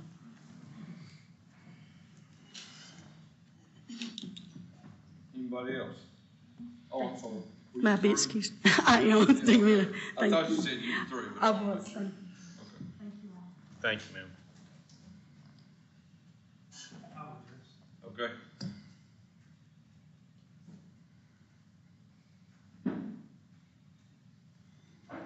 Good afternoon, Commissioners, Judge. I'll be brief. So I came to work full-time for the county in January of 2005. And if I were still a county employee at the current pay rate, I would be at $34,471 plus the $3,000. So let's just say $38,000. So if my math's right, in 18 years, if I were still an employee, a regular employee with my office, I would have gotten less than $1,000 a year over that 18-year period. So I would have started basically $20,000, and I'd be at 30. Let's just say 38. This year, if I were making the same salary and still in the same position I was back when I came in 2005. And so, as you can tell, that's not a whole lot of raise for a regular full-time employee for my office. I would implore the court members to actually go and visit our office, each office as far as that goes, and actually see what each of us do each and every day. And I realize that's a big task, and that's something that takes some time, but actions speak louder than words. I can get up here and speak for hours on what we do and how long it takes to do and how many people it takes to do that. But until you see it and experience it firsthand, I think that just brings a whole different perspective. And I think that the lady from the district clerk's office, and I'll not use her name, I think that's pretty accurate reflection, basically on the salary of taking home basically $2,100 a month currently. I would challenge anybody here, go home and try to put that into effect in your own budget and see how you can make it on that salary. It's very difficult for people to live on that particular salary. And so I would encourage you to look at that as a whole, as if I had been here since 2005. I do have an employee who's been here since 2006 who does make a little bit more than that salary, but it's not near the amount of money that she's worth. And to actually see what she has to do, it's different than the other people in the office. You just have to see it for yourself. So again, I would just encourage you as a court to come and visit the offices. I don't know of an office in the county who would say no to you coming and visiting and seeing what they do on a daily basis, because again, you seeing that firsthand and what they do day in and day out says a lot, and it's hard to really say you can relate to that if you've never been there. You're not actually seeing what they're doing on a day in and day out basis. So I would just encourage you to look again at the budget that the lady in the district clerk's office presented. I would say that's probably pretty accurate as far as the total amount at the end of the month that she has left over. That's probably a reflection of everybody, just different line items with different expenditures on there. So anybody have any questions? Okay, thank you very much. Thank you, Mark. Thank you. Anybody else?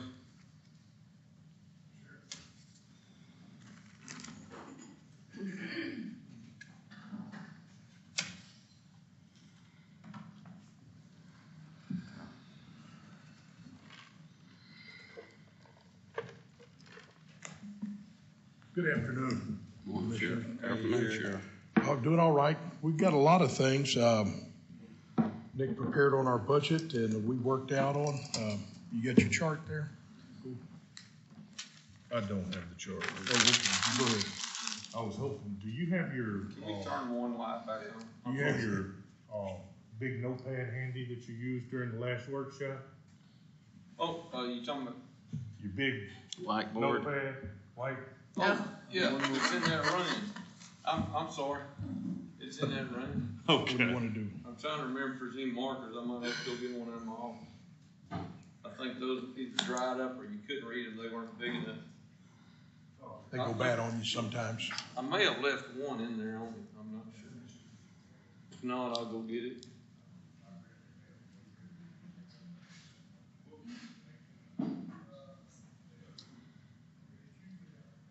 What are you doing there? You want to take That'd be 5 great. minutes break? That's fine with me. We're gonna just recess for 5 minutes, restroom break, okay? While y'all getting that set up, Nick, we're gonna break for just a second. That works.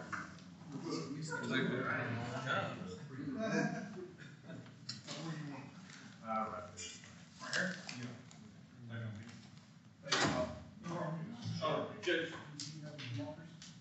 I think he was gonna check in his office. I'll walk over there.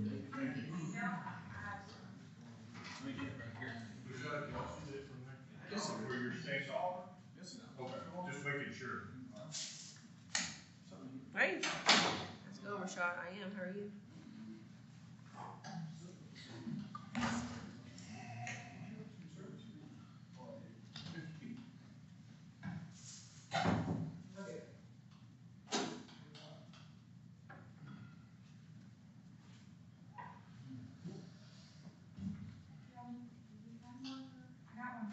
He's going to go, he's gonna grab one. Do you wanna go ask him? Resource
grants our employees and provides for them that they can be off.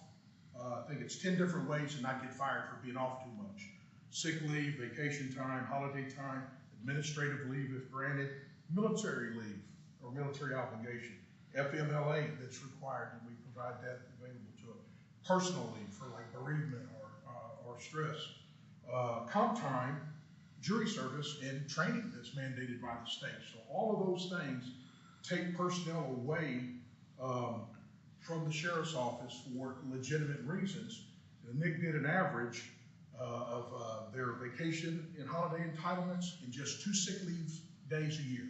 Per person. If we're just concentrating on the regular things that most people have, not everybody's got military leave, not everybody's got FMLA, but if they do their holidays, their vacation time, it's 2 sick leave days per year per person. That leaves us about 650 12-hour shifts a year to cover. And we can't cover with the personnel we currently have. We're going to need an increase in manpower. That will cause an increase in budget. How does military leave, That's affect 15 you? days minimum per year that we have to provide for them if they're in the Guard or in the reserve unit. You have some in that now? Yes, we have 4 currently serving our country, and we're proud to have them. If they get called up to active duty though, that, you gotta keep that position open until Yes, they sir. come back. You obviously know. By what we do federal there. law. Yes, sir. And it's 15 days a year that we pay them for, that the county elects to pay them for. They can have as many days off as they have orders to have. So- We have to keep that spot for them when they come back. If they're gone for a year, You can't fill it. we can't fill them. We You have gotta one keep them on patrol healthcare. officer. You gotta keep them on the healthcare plan too. Yes, sir. We have one patrol officer that just resigned because his military obligation got so taxing that he didn't feel like he was doing a good job for the county. He had actually already been off about 45 days this year.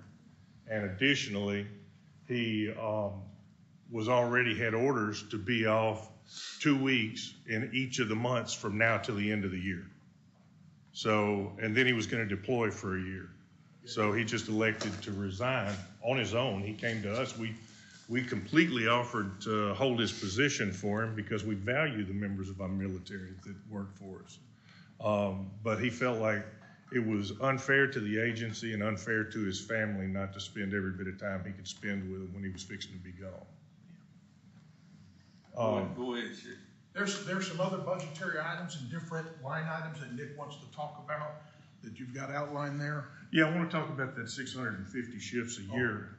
As the sheriff said, I didn't include anything in there but vacation, holidays, and 2 sick days per person.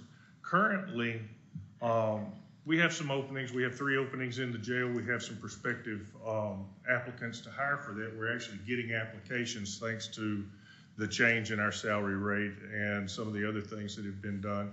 But additionally, right now, our jailers, literally, there's an on-call list that goes from shift to shift. So if you worked the last set, you're on call for the next set in case somebody calls in sick or we have to send somebody to the hospital because we're always at minimum staff, especially when we're required to have 24 right now, and our authorized strength is only 25 to What are serve we in that budgeted for capacity. now? How many positions?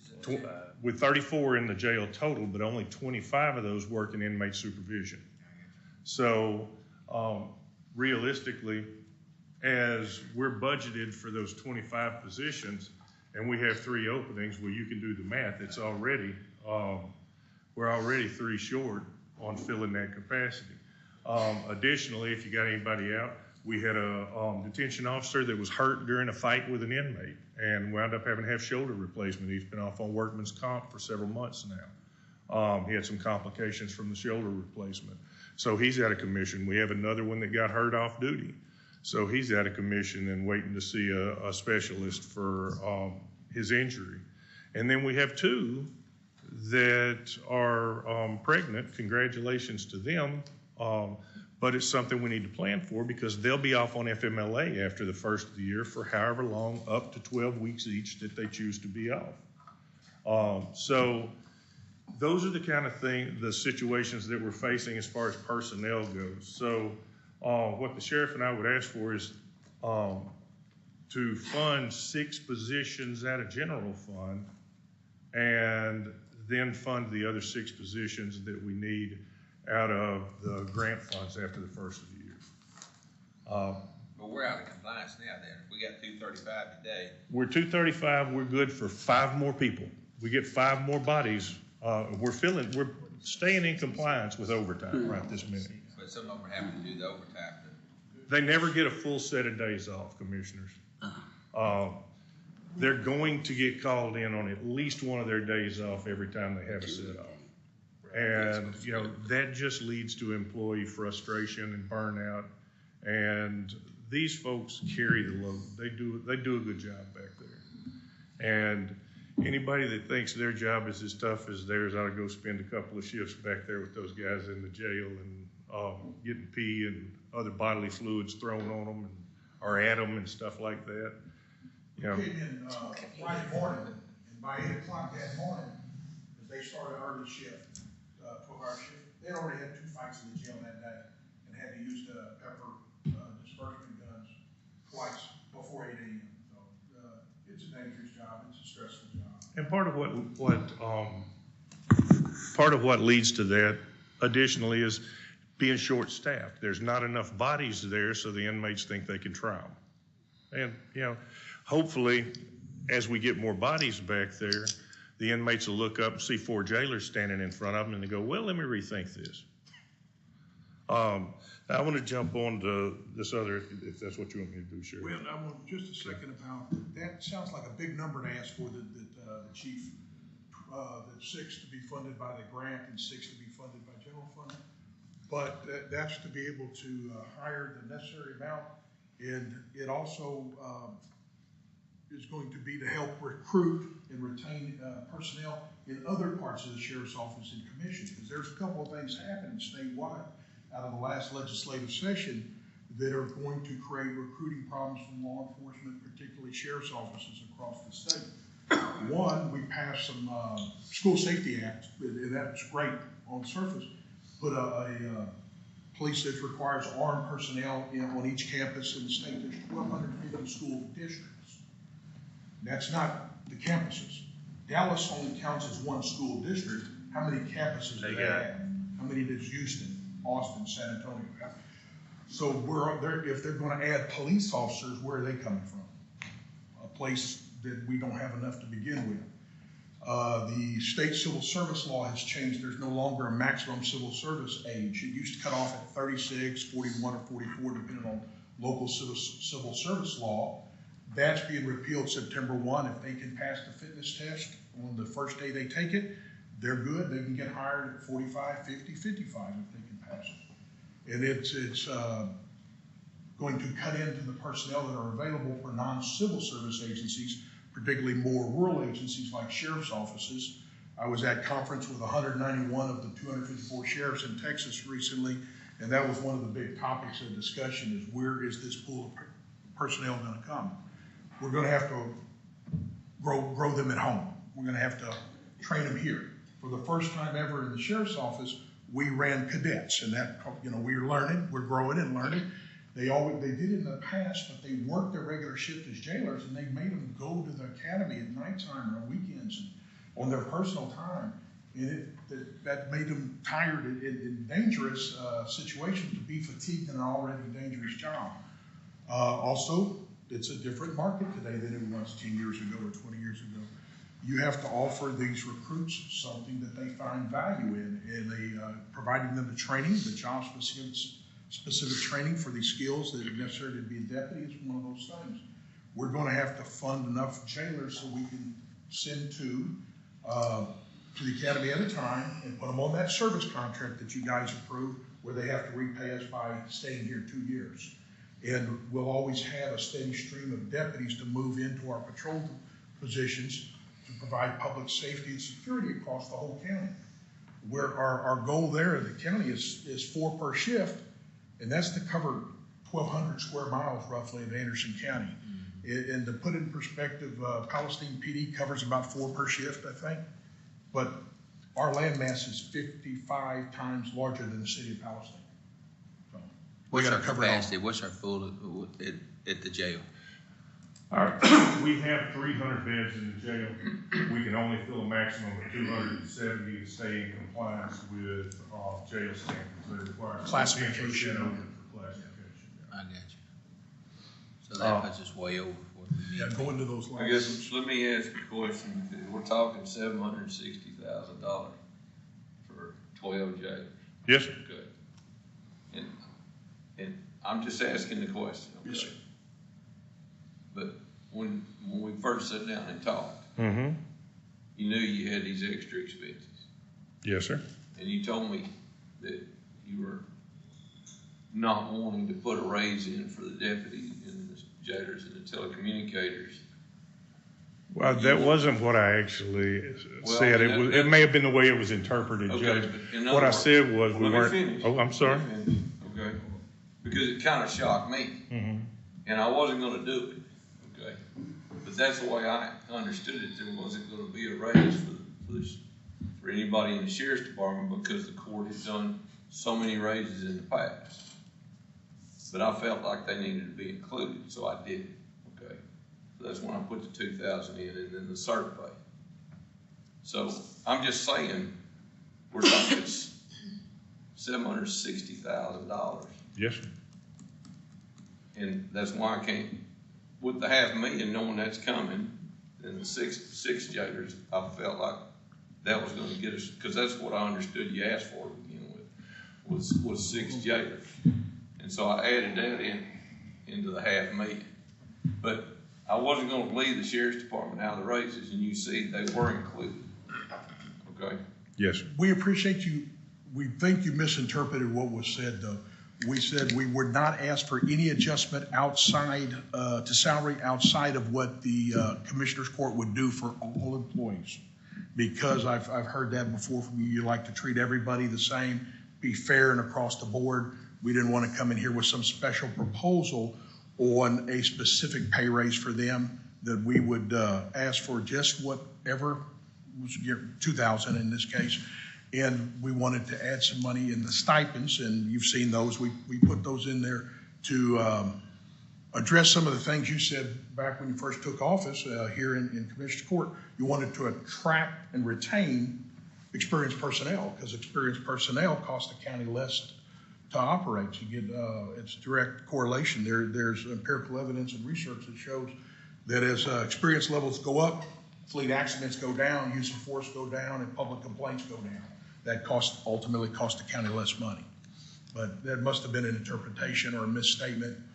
We never intended to ignore the salary structure. The additional salaries that we added to it earlier, in the process, was to be more compatible in that job market. That's so right. That was something we had done in the year past, that we were trying to get it up to be more competitive in that market and try to draw people to retain the people that we've got, keep going off. We did the CARP program, different things like that. I don't see why that the sheriff's department deputies or the jailers wouldn't be entitled to the same raise everybody else. Their salaries were set, not at so much of an award over and above everybody else. It was just trying to get in that competitive market with it. So I think they're entitled to whatever we decide to set to sell for everybody else. But when it comes to this jail, I don't know why we would have the ability to have that capacity and not staff it to where we can have it. And, if we had the 6 jailers right now that we're talking about, if I understand it right, talking to the jailers that I get to visit with, they don't get no time. They don't get their vacations. They don't get rest. They don't get it. And that would also boost the morale that we have in the jail with the jailers, with the situations they have to deal with if they had the more employees. And I guess that's something for us to consider, to look at staffing the jail with more jailers, and then this $500,000 additional thing that's coming up. I mean, that was kind of like a bonus that they had passed with that Senate bill to get it to give to us. So I think we need to look at that in that perspective to where we are as a county. Are we staffing our jail to where it needs to be? Are we going to meet the capacity of what we can hold? I guess what we're doing now, we're getting overpopulated, and we're having to ship them out and send them to other counties. So, and I don't think that's going to slow down. Yes, sir. Let me say this. What I'm trying to do is for us to have a good overview of what we're going to be dealing with. Because one thing the 6 can be taken out of the fund. I see that as a blessing, okay? Along with, we talked about maybe another officer or two that you were requesting. Yes, sir. Because it was 6 jailers, 2 transport officers, okay? Another mental health jailer, which I actually put in the budget, in the proposed budget. And then another animal control person, okay? So that was the personnel I added. I just kind of saw the $500,000 as a blessing. So, and I can tell you that I had to deal with these issues a long time ago when I was here before, because they were counting the people in the control room as on the floor. You can't do And that. the Can't jail do that. commission come in, and you can't do it. And I got tired of telling the commissioners all the bad news, so I got Terry Gillian with the jail commissioner to come tell them. And it was still a 3-2 vote to add jailers, and we were over capacity. And so I understand that, and I want you to be within statute to make sure you got the staff for the safety of the people down there. And you have to think about everybody that's in there, not necessarily as a guilty person. They're subject to be going to trial, and they're still innocent until they're proven guilty. So we got to make sure that those people are kept safe too, so it's a balance there. At the same time, money's money, okay?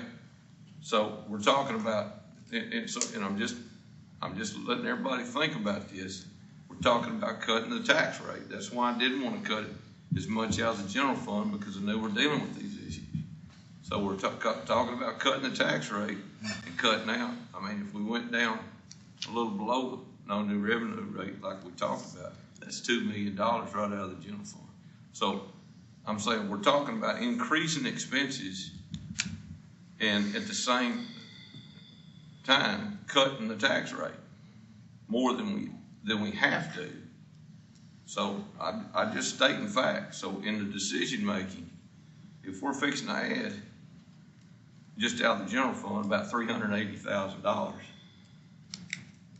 then that's close to a half cent on tax rate. So. Well, one thing I'd like to add to it, when we're understaffed at the county on road and bridge, we do less work. When you're understaffed with the deputies, you're going to provide a lesser service. Anything we do in the clerk's office, anywhere we go, then while we're doing is supplying less services for what it does. But when it comes to the jail, we don't control those numbers when they're coming in here. When those people are showing up, we have to provide that. That's the only thing we've got that we have no choice to provide, that leaves us, unprotected if those people are having to be turned out. It's just not the part of that they have to be sitting off with the extra expenditures of $65 to $80 to $100 a day, whatever it costs us. But that's the only one thing we've got that we have is mandated by state regulations, that we have to have that much staff to support it at any given time, or our capacity levels are controlled by our employees. And thank you for throwing that in, Commissioner, because that is at any given time. You got to have that staff whether you got 3 people off sick. Right. You got to have that staff whether people are taking vacation. You got to have that staff if you got to take somebody to the hospital. So that means if we're sitting at 235 today and we had 24 bodies there, if somebody called in sick, that's not enough staff. That's why having additional staff that there's plenty of work for. There's plenty of work for twice the number that we have, but if we have additional staff for that, then we can meet those challenges without having to call people in on their days off. Giving the people some time, that's one of the biggest frustrations when I talk to y'all's employees. They're just tired. They're wore out. The old horse has been ridden to there's no more hair left on them. They're just wore out, but they continue to push and push through. That's the part I'd like to see y'all be able to get to stop, to give the people somewhat peace of mind with their, schedules and lives, not to have to worry about the phone ringing and have to cover double shifts. Amen. But that's just what I hear y'all's pains, not yours. Your employees tell me. Sheriff, would you tell them what saved us last year from going out of compliance? Yeah, when we first started having these problems, it was our employees, good employees. We had a meeting with them. The jail captain met with his folks and told them about how the population was going up and the limitations, and they, in unison, said, we're not going to let that happen. we're not gonna let this happen when we go out of compliance, we violate the law. We had a couple of sergeants step up. Several people did this, but a couple in particular took turns working 12 and 14 days straight, 12-hour shifts every day to cover all these extra shifts. And then they would take a few days off while the other one did it, and they'd take two days off, and back and forth, back and forth. Our employees are great employees, but just like the commissioner said, even a good horse gets tired after a while. Are we getting any bites on people applying? We are. We're processing applications. Are we kicking a bunch of them out? They're not passing the. Sometimes we have to reject them. What looks like a otherwise good applicant takes a little longer. It's a very competitive market. The judge right here, he knows about SharePoint, and it slows down the background process a little bit. And if a guy's got 2 or 3 applications out looking for the best paying job, because it's a seller's market today. If you're an employee, you got options. And if we're just 1 day late, we're $1 short, we miss out and they go to another job somewhere. Yeah. We have agencies that get 10 days to respond on SharePoint. I want to make sure, it sounds like that I hadn't recognized, it's almost like all of a sudden I don't leave anybody out, but I don't recognize the problems at the sheriff's office. Oh, I think you totally recognize them. I appreciate that. And I empathize with that. I'm just saying we got to pay for it. Yes, sir. Oh, yeah. Okay, and so with the discussions that are happening, with what was in the proposed and the changes, nothing changed dollar-wise there. It actually went up a little bit, okay? So now we're about the same place. And we've talked about cutting the tax rate. It's like it's somebody at home when you've got all your bills that you're paying every month, just like this young lady that's paying those bills every month, okay? It'd be almost like saying, okay, well, I'm gonna take $1 less an hour and cut my paycheck, but I still got the same bills, or they're going up because inflation, just like we talked about, groceries, medical costs, all that's going up. So I didn't have any problem putting that in the budget. But I wasn't expecting 12 jailers, I was expecting 6 because that was what was requested. Well, Judge, when we made our proposal, I'm sorry. Go ahead. When we made our proposal, we were speaking only of general fund because it was our understanding that it was illegal to even consider the grant in the budget process without supplanting the budget. So realistically, we didn't even consider that in. We were only making a general fund request when we put in our budget. And I didn't know about the $500,000 when we were sitting down talking. That's what he's getting at.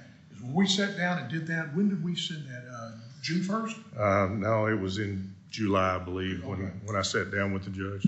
I mean, when we first started putting this together. Oh, no, we started we didn't know SB 22. It was in May, and then we sat down a little while after that. I don't remember. We didn't know SB 22 was going to exist or if it was going to pass. So when we first put our numbers in our proposal together that we typed up and printed out for y'all was based on the thought that this is what we need from the general fund.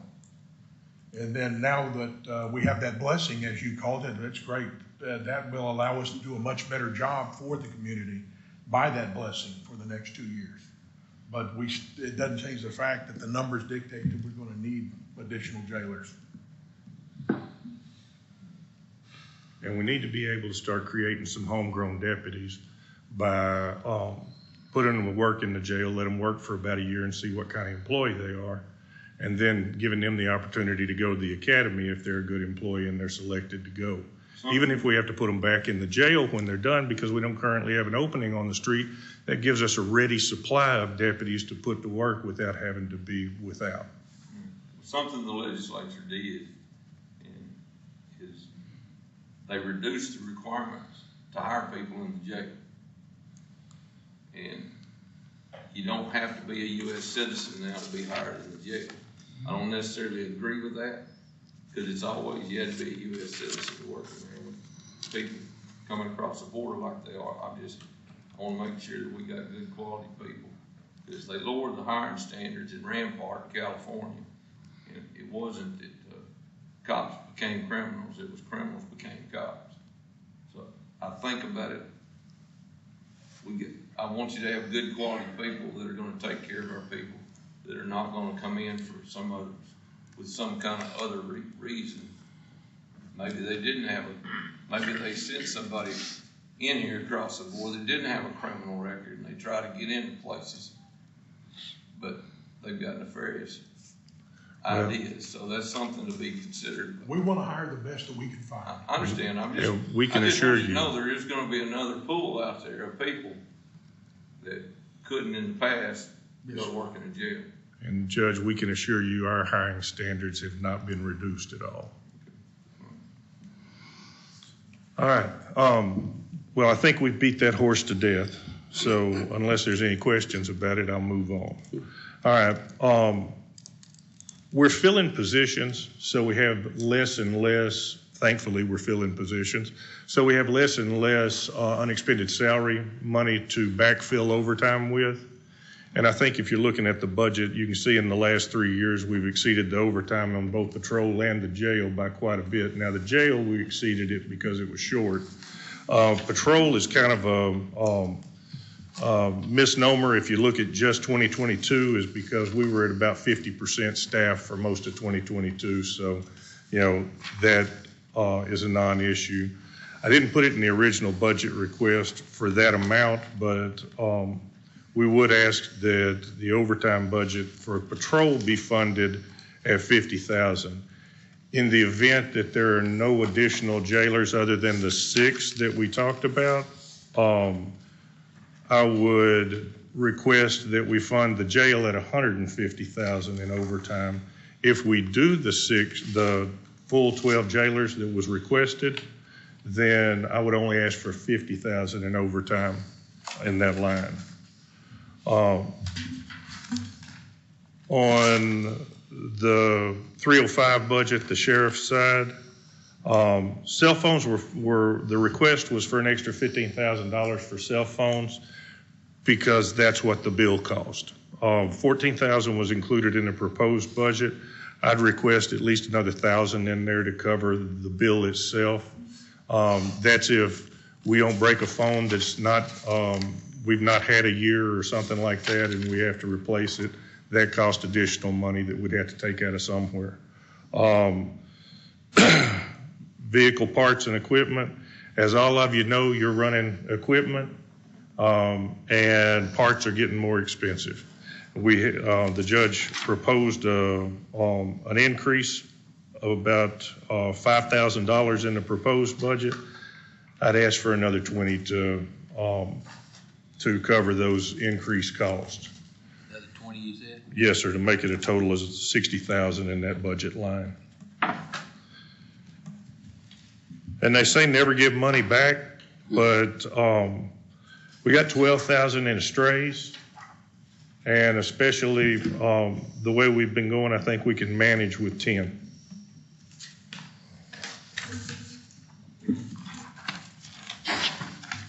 What was the cell phone request? Another 1,000, Another 1,000, just make it, 15 even. yeah.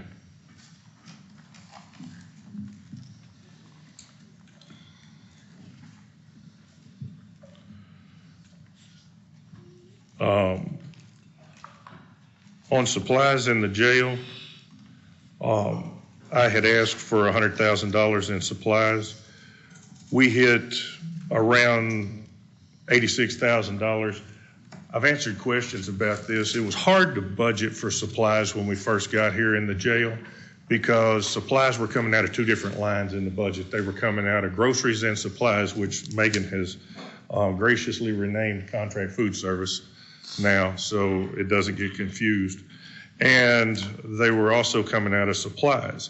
So I couldn't really tell where the money was coming from that was being spent, so it was hard to budget for it. We got that corrected last year, and we saw that we're spending about $85,000 a year on supplies. The current budget is $60,000, and I'm projecting that things are going to continue to go up. So I had asked for another $15,000 above what the judge proposed to make it an even $100,000. Now, what we were looking at is at 6 months, you were 39,000, so we put it above what you had requested. Well, what we did is we looked at what had been spent through 6 months, doubled it, and added 5,000 to it. Oh, Judge, I recognize you had to have some kind of formula. But realistically, I think it's going to cost more than that. Macon and I, the auditor and I, had talked about a contingency fund to cover some of these things. And we did increase our contingency So, that the court would have to readjust absolutely. from, I think, 225,000 to 300,000. So we'd have extra. If there was something happened, we could move it over. Okay, well, what she and I had talked about, and it's completely up to the court, obviously, was a dedicated contingency fund for things that are outside our control, like contract renegotiations, food service contract increases, indigent health care, things that we just can't possibly budget for. At indigent health care, I'm guessing we'll be able to do it for $350,000, but it only takes one guy that has to have heart surgery while he's in our custody, and that's gone. So, we could forgo some of this additional requested funds in contract food service, that extra $25,000 that we requested for contract food service, from 475 to 500, which is what was requested. And that 15,000 for supplies, if we could hold some of that in contingency that was earmarked for the sheriff's office. The sheriff has me work very hard to never ask for money for things that we have a line item to cover. Megan, is that on our contingency? Is there any way, if you put money aside in contingency, that it could be earmarked in any way? So we could do another contingency line, and it'd be like contingency SO, or, whatever you want to name it. It could be separated, so we Yes, would and know. then, but of course, we don't charge a contingency. The Commissioners Court would have to Yes. approve a budget amendment to move it, into their If line, we knew whatever which line item they want. items Yeah. fell under the contingency, like the food services or whatever your contract possibly changed. Okay. Yes, sir. I just want to see if we could do it and not be the one contingency We fund. wouldn't Yeah, be 'cause we able to wouldn't- spend anything out of it except those items, and with court approval, and if it's unspent, it returns to the general. And what items, did you say you thought would fall under that? I think we could do, I'm sorry, go ahead, Yeah, Sheriff. contract medical, food services, those things that we have to have a provider, but we don't always have control of it if the market changes. We know groceries went up quite a bit, and they had to go up on our meal cost per meal. We have an abundance of contracts, everything from the generators that get tested every 6 months. So there's a lot of things that we can't necessarily budget for that are just built. A lot of them are just built into building repairs and other. So if it covered all of those unforeseen contract expenditures, then that would be wonderful for us. Realistically, we had no intention of having an at-will line item that we could just spend as part of our budget. What we wanted to do was have a line item that was dedicated for those things so that we could come to the commissioners with a budget amendment and just send it through the court.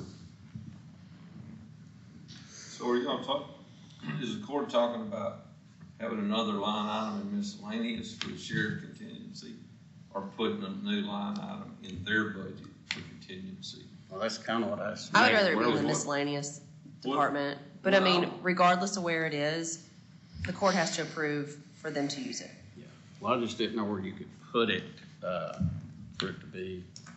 Well, that way, if they don't have to have it, we still got it miscellaneous, and we can use it if we need it for another department. Yeah, I don't, it just earmarked for that, but we could still use it for anything, Yeah. correct? Yes. But it just, we know that's set aside that. So how much are we talking about? Probably a couple $100,000. I mean, I would have told you last year, 100,000 would be plenty. But when our medical contract went up 200,000, I can't tell you that. What I have done, just for the court's information, I do not have the final paperwork from the medical contractor yet, but the final number is just under 767,000 for 23-24. And I will get the court the exact numbers through the auditor and the judge when they get the final contract for the court's consideration. But the way I was able to negotiate that is we will see only a 5% increase, which that's what they were asking for initially. We'll see only a 5% increase and an adjustment to the average daily population from 175 to 220.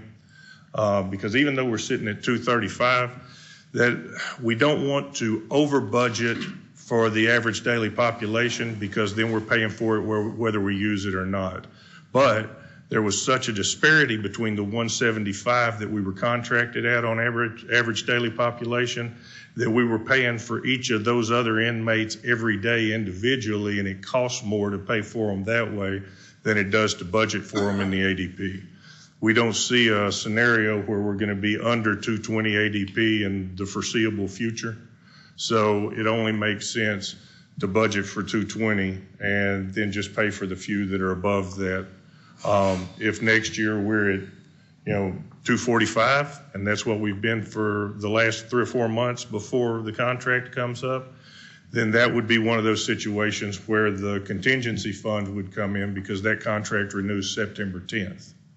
So the increase we're going to see from September 10th to January 1st is only the difference in the average daily population and the 5% increase. What we'll see after January 1st is they're adding an extra nurse because they simply can't perform the functions that they need to perform effectively with the staff that they had on. So we forced them to add another nurse. We actually, another nurse, and increased the provider time that the PA or doctor was here. We actually went out for informal quotes from other medical providers. And the one that we had before Southern Health got us a quote back, the other one didn't. And they came in at $1.5 million for 23-24. So we think we can do what we need to do with this contractor and do it effectively and safely for the inmates in the jail, and save the county some money by them just adding another nurse to take care of the paperwork so their nurses can actually nurse. And take care of the paperwork and take care of the direct oversight, because our jailers have been responsible for remembering when doctors' visits were, because the nursing staff was so busy they would forget and not write it down. They were double ordering some prescription medication because one shift didn't realize the other shift had ordered it, so they went ahead and ordered it again. And that was costing the county extra money. But keeping an eye on those things, we recognized what their shortfall was, so hopefully this will fix it. I see the bills coming to my office. Yeah. And I seen some HIV drugs that was costing us about $8,000 a month. Yes, sir. Mm-hmm. We have For 3 patients, $8,000. Depending upon what kind of HIV drugs they're on, they cost from $1,500 a month to $5,000 a month per inmate. And we never know how many HIV inmates we're going to have at a time. In the interest of time, because we got all these. Yes, sir. Yes, sir. Let's move on and Okay. try to, just line by line, just let us know what you, All right. suggestions so the court can think about it. I'd still like to have another $4,000 in training to make that $6,000 in training in the jail, the 3710 line. I'd still like for it to be 10,000 so that we're going to have more people, regardless of what direction you guys decide is the right direction. We're going to have more people, and we're going to need to train them. Additionally, that'll help offset the expense of sending some to the academy if we're able. And contract medical, we've already talked about. No other increases in that line. If you will, there's no change in the bailiff's budget other than the salary adjustment that you guys decide on. Well, and that was moved over to. I was talking about the 255 budget, I'm sorry, Oh, okay. security service.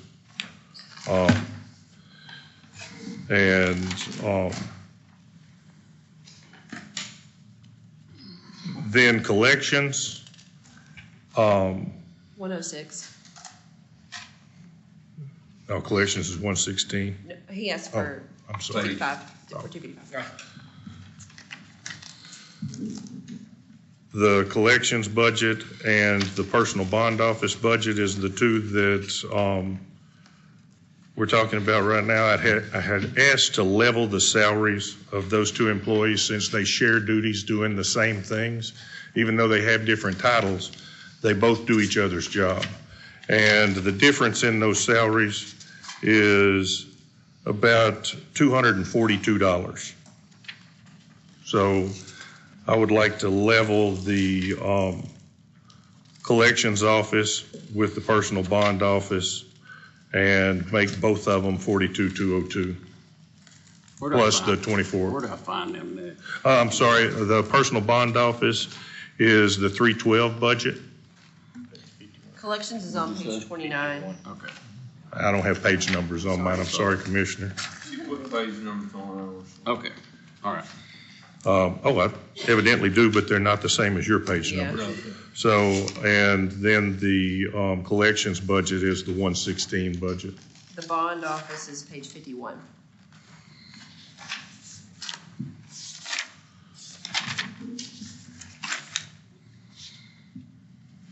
That's it. Additionally, I don't know what your thoughts were on education pay, Judge. Initially, we had offered that at 30, 60, 90, and 120 hour increments. And our ask was to pay each of the employees who had college education $1 an hour per college hour that they had, but only in those increments. So 30 to 59 hours would still be $30 a month. 60 hours to 89 hours would still be $60 a month. And we would budget for that annually in order for it not to be a burden on the budget process. And then obviously 91 to 120 hours or 90 to 120 hours would be $90 a month. And then if they had 120 hours, that'd be $120 a month. We know you had particularly looked at the college, that we just didn't know what your thoughts were.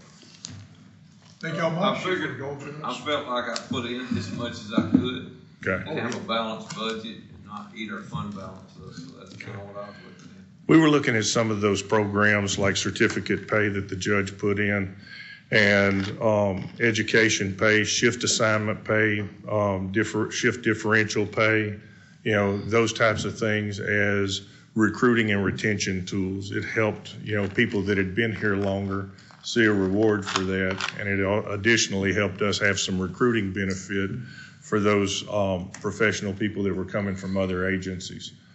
Short of being able to do just a lateral entry program, and we're not in a position as a county to really be able to take a look at that without changing the structure of our step raises for the sheriff's office. So thank you very much for your time. Thank you. We'll move this out of the way. Thank you. Okay.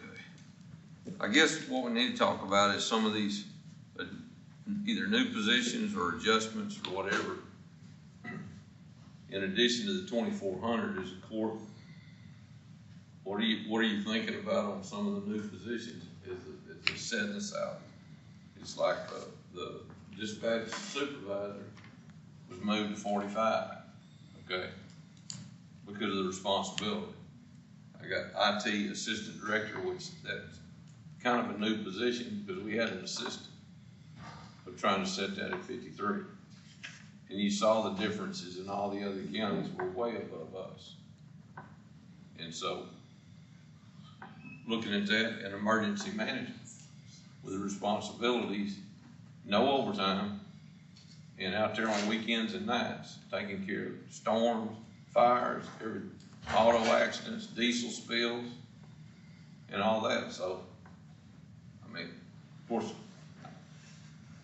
I wanted to try to level some of these up, but if the court's not gonna do that, stay with the 2,400, I still need to mention, we need to decide, is the sheriff's department gonna, and the other law enforcement positions, gonna get just 2,400, or are they gonna get 2,400 plus the step, the increase in the certification pay, and nobody's really said anything there. So that's gonna give them a $3,000 increase, where everybody else is getting 2,400. I'm just putting it out there, I'm just asking. I'm trying to figure out the rationale going to 2,400. There was a lot of thought process put in this budget to try to get our lowest paid people up. Because I've been on that low end scale. I was making $1,350 when I went to work as a sheriff's deputy. When I went to work here, I know what it's like to live hand to mouth. And that's what somebody's got to speak up for them. That's what I'm here for. Those people are living hand to mouth. I got laid off in oil field in 1982. It took me years to get to a better place. And I'm just asking the court to think about this before we go straight to 2,400. Well, Judge, I've thought about it, not just today. I've thought about this, I've gone back and looked. Since this court's actually sat here, I've been here 14 years, Joe. Just going back to 2014, I think every commissioner was sitting on this court. Just the percentage that the salaries have increased in that 10 years. And Mr. Staples pretty much correct about the increase in the salary of $1,000 a year, but also going to affect, we'd put the step pay in there at $3,000 and the longevity that you also receive. So it's a little bit more than that, but you're correct. That's about what it's been. But there were a few years in there, this court wasn't allowed to do anything because of our income. We wasn't allowed to give a raise. So this year, if we give the 24, I understand there's some salaries that y'all feel are out of whack. There were some in here that were changed that I don't feel were out of whack. I feel it's up to the elected official to decide what their employees need to make and where their pay scale needs to be as far as why they're staggered apart, because some might be more qualified than others. So like I said, I have put thought into it. It ain't just something I did today or just deciding right this minute. But I still believe that if we do the 2,400, allow Megan to run the numbers on it, see where we stand then, and address some of these other issues that might be in here, see where we stand, then we come back and visit one or two of them. But we've got several big issues to deal with that we're talking about hundreds of thousands of dollars. And yes, we are talking about cutting the budget. Cutting the tax rate. And we still got people at home that are living hand to mouth. And I think a large percentage of them are living like that. So that's something to consider on that tax cut. No, I understand. I think everybody in the county wants a tax reduction. Yes. So I don't think anybody, if you're paying property taxes in this room, you want a tax reduction. There's nothing wrong with that. I just want to make sure we don't cut our nose off to spite our face. Because when we get all these numbers and you put all these personnel in there, you're going to have over $1 million extra that we just got through talking about. And when you add payroll like that, that does not go away. It's year to year. And if you're dependent on your fund balance and not property taxes, when you're dependent on your fund balance and you add $1 million in 7 years, you're not going to have a fund balance or less, because we're still dealing with inflation. And the sheriff's not the only one dealing with inflation. Y'all are dealing with diesel prices going up and down, road oil's going up. So a lot of that stuff is hitting every department. And you got employees that are commuting, gas prices affect them too. So I understand, and I think that what the sheriff brought to us a while ago about his employees, like I say, if I see some of them as a necessity, in other words, like Commissioner Chase said, that if we can not do as much work today if we don't have them floor or something. They still have to take care of those inmates when they get to a certain number. So that's something we do need to look at. And I don't know that this court could approve 6, I'm not saying they could, but it's something we could look at after all these numbers down to see if the court could afford something to help them. Because in my opinion, that's a necessity. Something is keep our jail full. We're gonna have people to take care of. And I don't just, I totally understand, you gotta have 1-to-48 ratio. I had to fight that issue long ago. And like I said, it's 3-2 vote. They had, I think, 4 or 5 jailers then. So, and Terry Julian said, so we got till budget time. You know, one of the commissioners said, well, we got till budget time. He said, no, I'm telling you today, or we're fixing to shut your jail down. That's what it is today. Yeah, so I understand those issues. So, what do y'all wanna do on the salaries? Y'all wanna do, y'all tell me what you wanna do, what you wanna plug in, so we can look at it 2,400. across the board. What about the few that, well, that would, 2,400, everybody but elected officials. And That's what the I don't elected know. officials got too, wasn't it? Well, yeah, Ain't that what we said Yeah. that? Well, I don't know what the judge brought up about the step pay in the sheriff's department, 600. We need to address that. cert pay. That's a certain. Well, that's already actually put in. That's already put in. It's already in there, We so, need to address that now, whether it's. well, I mean, we're not gonna finish it out today, so I mean, I Okay. guess we Well, I can mean, it's address already it. in there. It's already in she's already put it in and plugged it in, so she'd have to change the numbers on the salaries on it. Yep. With the 2,400. The reason I put that in there is they're trying to have some things to attract more advanced officers. Already have their intermediates, they did just start. So that's why I put that in there, to try to help them be able to track people. So, that's Y'all something, y'all don't still decide if consider you with wanna leave that. it in right now, or what y'all wanna do, it's I don't know. that's a $3,000 increase, so. It's something you can just consider whether if that's something that'll benefit on the attraction end of it, or it needs to be cut out to keep it at the 2,400, that's the choice. Or you do the 2,000 for them because they're getting 2,600. That's just a thought. And I'm just putting it out there so everybody knows that. I'm not trying to cut anybody. You said that for the sheriff's department, right? That's for is it just the deputies? Well, that would That'd be also, all 80 of them. it would be the sheriff's office, jail, That would be all 80, 2 right? investigators in the DA's Investigators. office, and, It'd make them get a There's another one. $200 raise if you did it like that, but. oh, the constables, but they're elected officials, that's already set. That's what it is. That was the other one, thank you. Can I speak to this certificate? Sure. That's why I put it in, because Something we to talked keep about trying to attract people. Something to keep in mind, commissioners, is not every member of the sheriff's office will get certificate pay. Simply because once they become a peace officer, right after they go through the academy, they have to work 1 year before they get a basic certificate. Then they would get basic certificate pay. So it won't affect every member of the sheriff's office. I just think you need to know that when you're making your decision.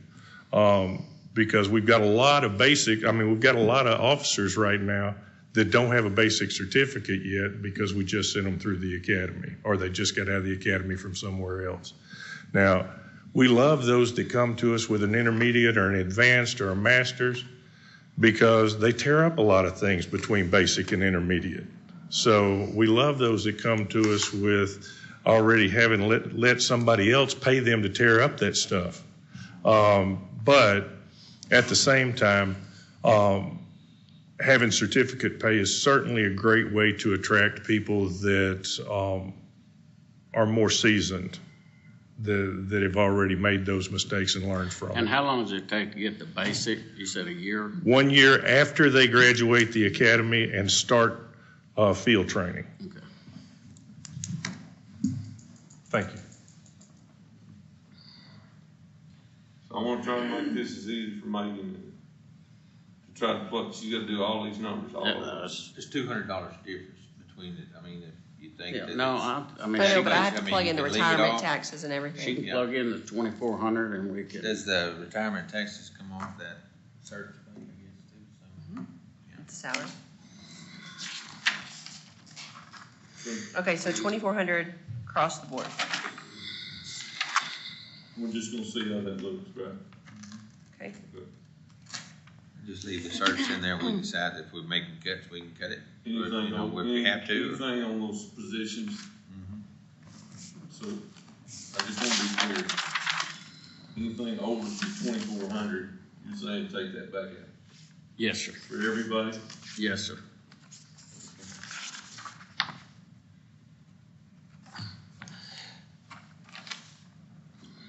Okay, so I guess we got that resolved for the time being. Well, going back to these scenarios that y'all proposed us in the budget about cutting the taxes, I guess my question is why is it more not coming off the general fund than what's coming out of the road and the farm to market? Because that right there, I mean, you give us 100,000 apiece with that, precinct 3 would lose 130,000, and that's going backwards. So I don't know why the money has to be. We talked about one coming out of farm market flood control. We talked about one coming out of the general fund. Mm-hmm. We talked about one coming out of debt service, okay? Because of trying to deal with the salary issues and those kind of things, by keeping it at 0.5% in the general fund, and instead of billing that to road and bridge or farm market flood control, then we moved that 0.5% along with a little bit more out of farm market flood control. I think, was that scenario B? Or I'm sorry, what was it? Scenario B is what we did. Yeah, it was We B. moved more to yeah. debt service There than was more FMFC. in debt service. We reduced what we talked This about. scenario reducing, B. So y'all didn't have a whole cent coming out of farm market flood control. Would y'all like a scenario C? Well, yes, at this point I would. I'd like fun scenario B. Here it is. Because right now we're talking about already with the 2,400 increasing, what's coming out of the general funds, that's gonna come out of surplus. If we leave the tax rates the way they are. 'Cause that's where all the salaries are. Yes, sir. If you have jailers, that's where the salaries are coming out of fund balance. The total that you need to reduce the tax rate to 10 cents is, off of the voter approval rate, is 2.9353. So you can divide that how you want between the three. Does that make sense? Kinda. Well, look, the scenario B, 0.005, 0.007, and 0.017353 equals 0.029353. So if that's what you want to, if y'all want to make the tax rate 10 cents less than the current tax rate. Why don't we leave it like it is for now and do the $2,400? No, that's fine. Is that all right with you? That's all right. Well, y'all don't want a scenario C just to see what it looks like? Yes, ma'am. Because I mean, If you don't mind. otherwise I'll have to come back again. So what are you talking about on scenario C? I mean, do you want to more from the general fund and put more back into FMFC? Because that's what I'm hearing. So what do y'all want to do? You want to, how much do you want to take, how much do you want to reduce the FMFC? Right.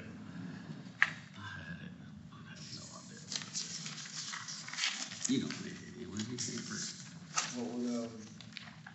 Because right now, scenario B is 0.007. Do you want to do 0.5, 0.2, 0.025, 0025?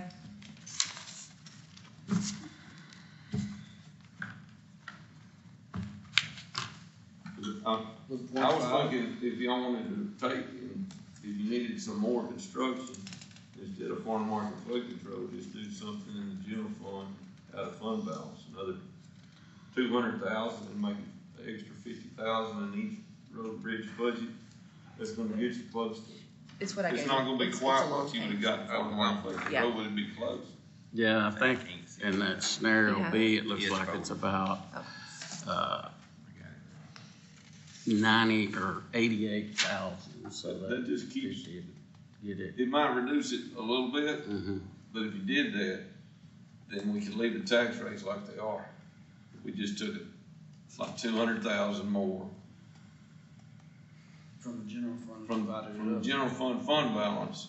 We put another 50,000 in each one of y'all's road budgets. Well, that's something we can look at, now that you brought that up. Because I knew that was gonna be an issue, because we was trying to get the foreign market flood control down and try to let it absorb it in the debt service, because we had a surplus. But we don't wanna take that all the way down, because we're gonna need some of that next year too. The other thing is by leaving it like that, you get the 3 cents, okay? So you save the 3 cent unused increment rate for next year. Correct? Yes. Okay. Unless you wanna try to do that. If they still allow, if not, we lose it. And we take that chance too. So, I mean, if you wanna go to, I know y'all wanna get to 10 cents, but if we went to 2.5, at least the unused increment rate that we did this year, that we put in the proposed, and that helped us get to a higher voter approval rate, so it's, you know, I don't wanna use it or lose it, then we lose all that 3 cents. It's just something to think about. We could go down to 2.5.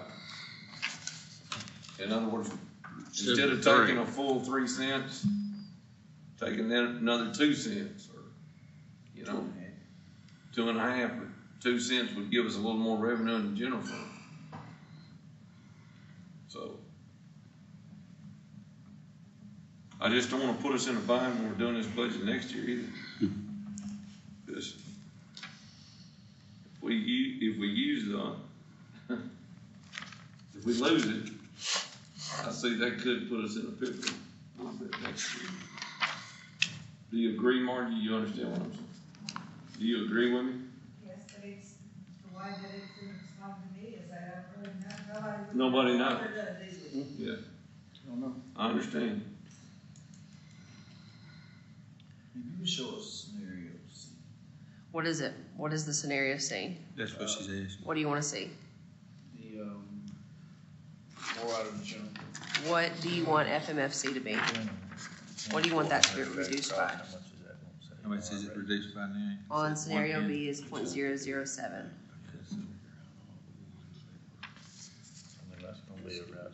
How much less? I think so. 0.005. I can do 0.005 and then 0.0025. I can give you 2. You gotta work 5. Okay. Do you want 2.5 as well?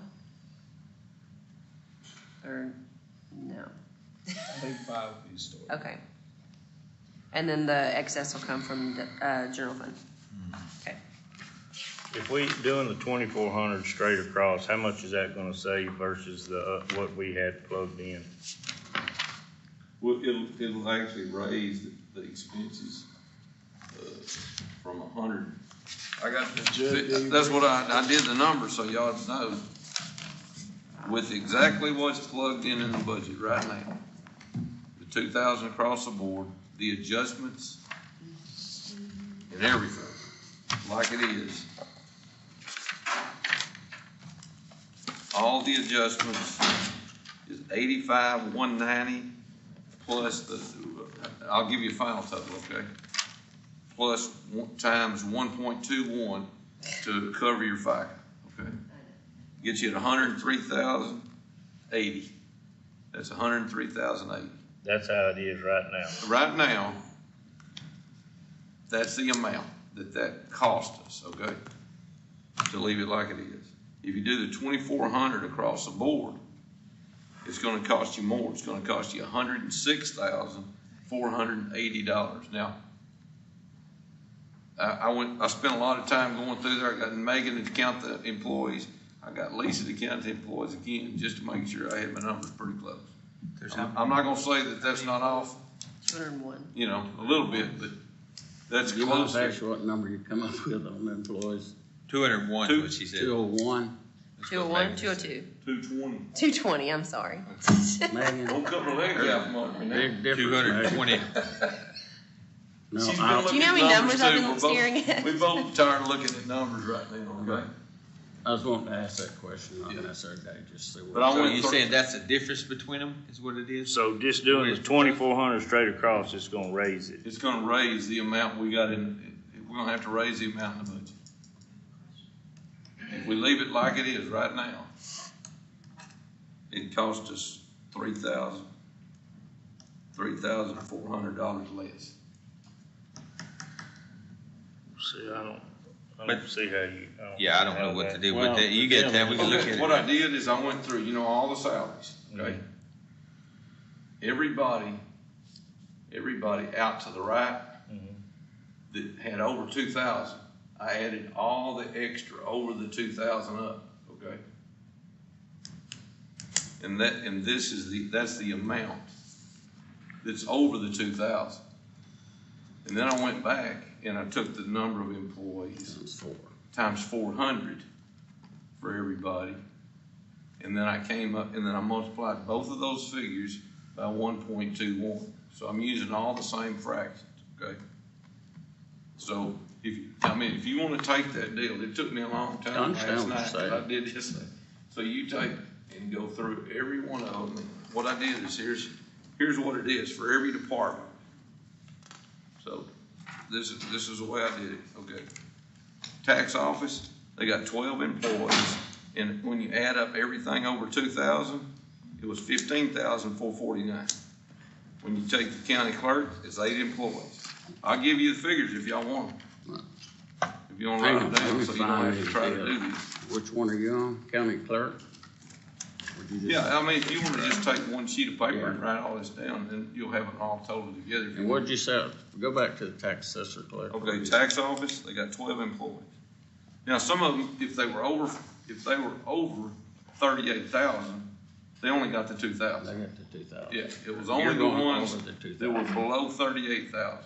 So in some offices, there wasn't as much money as there was. So tax office, 12 employees, okay?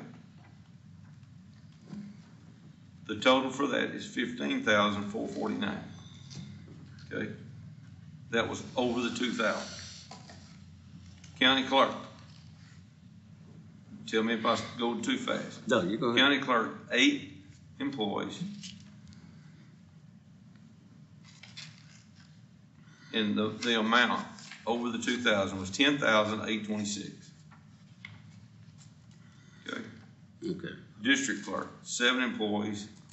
The amount over 2,000, 6560.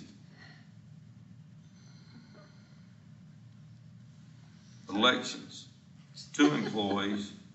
The amount over 2,000 is 2529. IT, 2 employees. The amount over 2,000 was 4,000. Now, that's including all 3 positions, because one of them you remember I didn't bump it all the way up to 2,000. It didn't get a $2,000 increase. All right, district court, 7 employees, 0 on any extra, okay? Well, and then,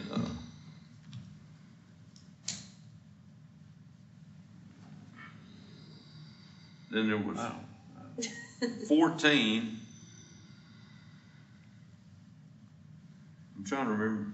I didn't write down, I didn't write down the office, but it's 14. It would have been in the very next budget.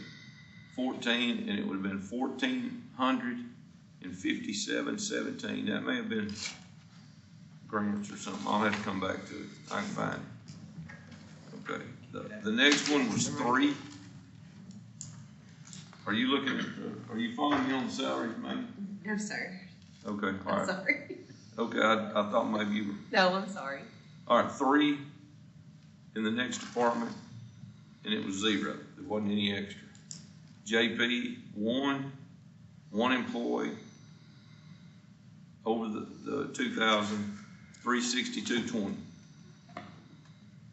JP 2 and JP 3, 0, no extra. JP 4, 1 employee, $1,993.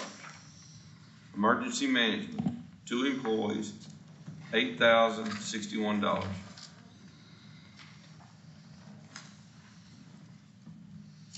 Sheriff's Department, 44 employees. Over the 2,000 was 7466. Jail is 34, 0 on extra. State Highway Patrol, 1 employee. Over the 2,000 was 0. Bail Bond Office, one person. Over the 2,000 was 0. Extension Office, there were 4 employees. Essentially, Jenny was the one that was impacted there. $1,351 over the 2,000. Dogwood Park, 2 employees, 0 amount over the 2,000. Road and Bridge 1, 10 employees,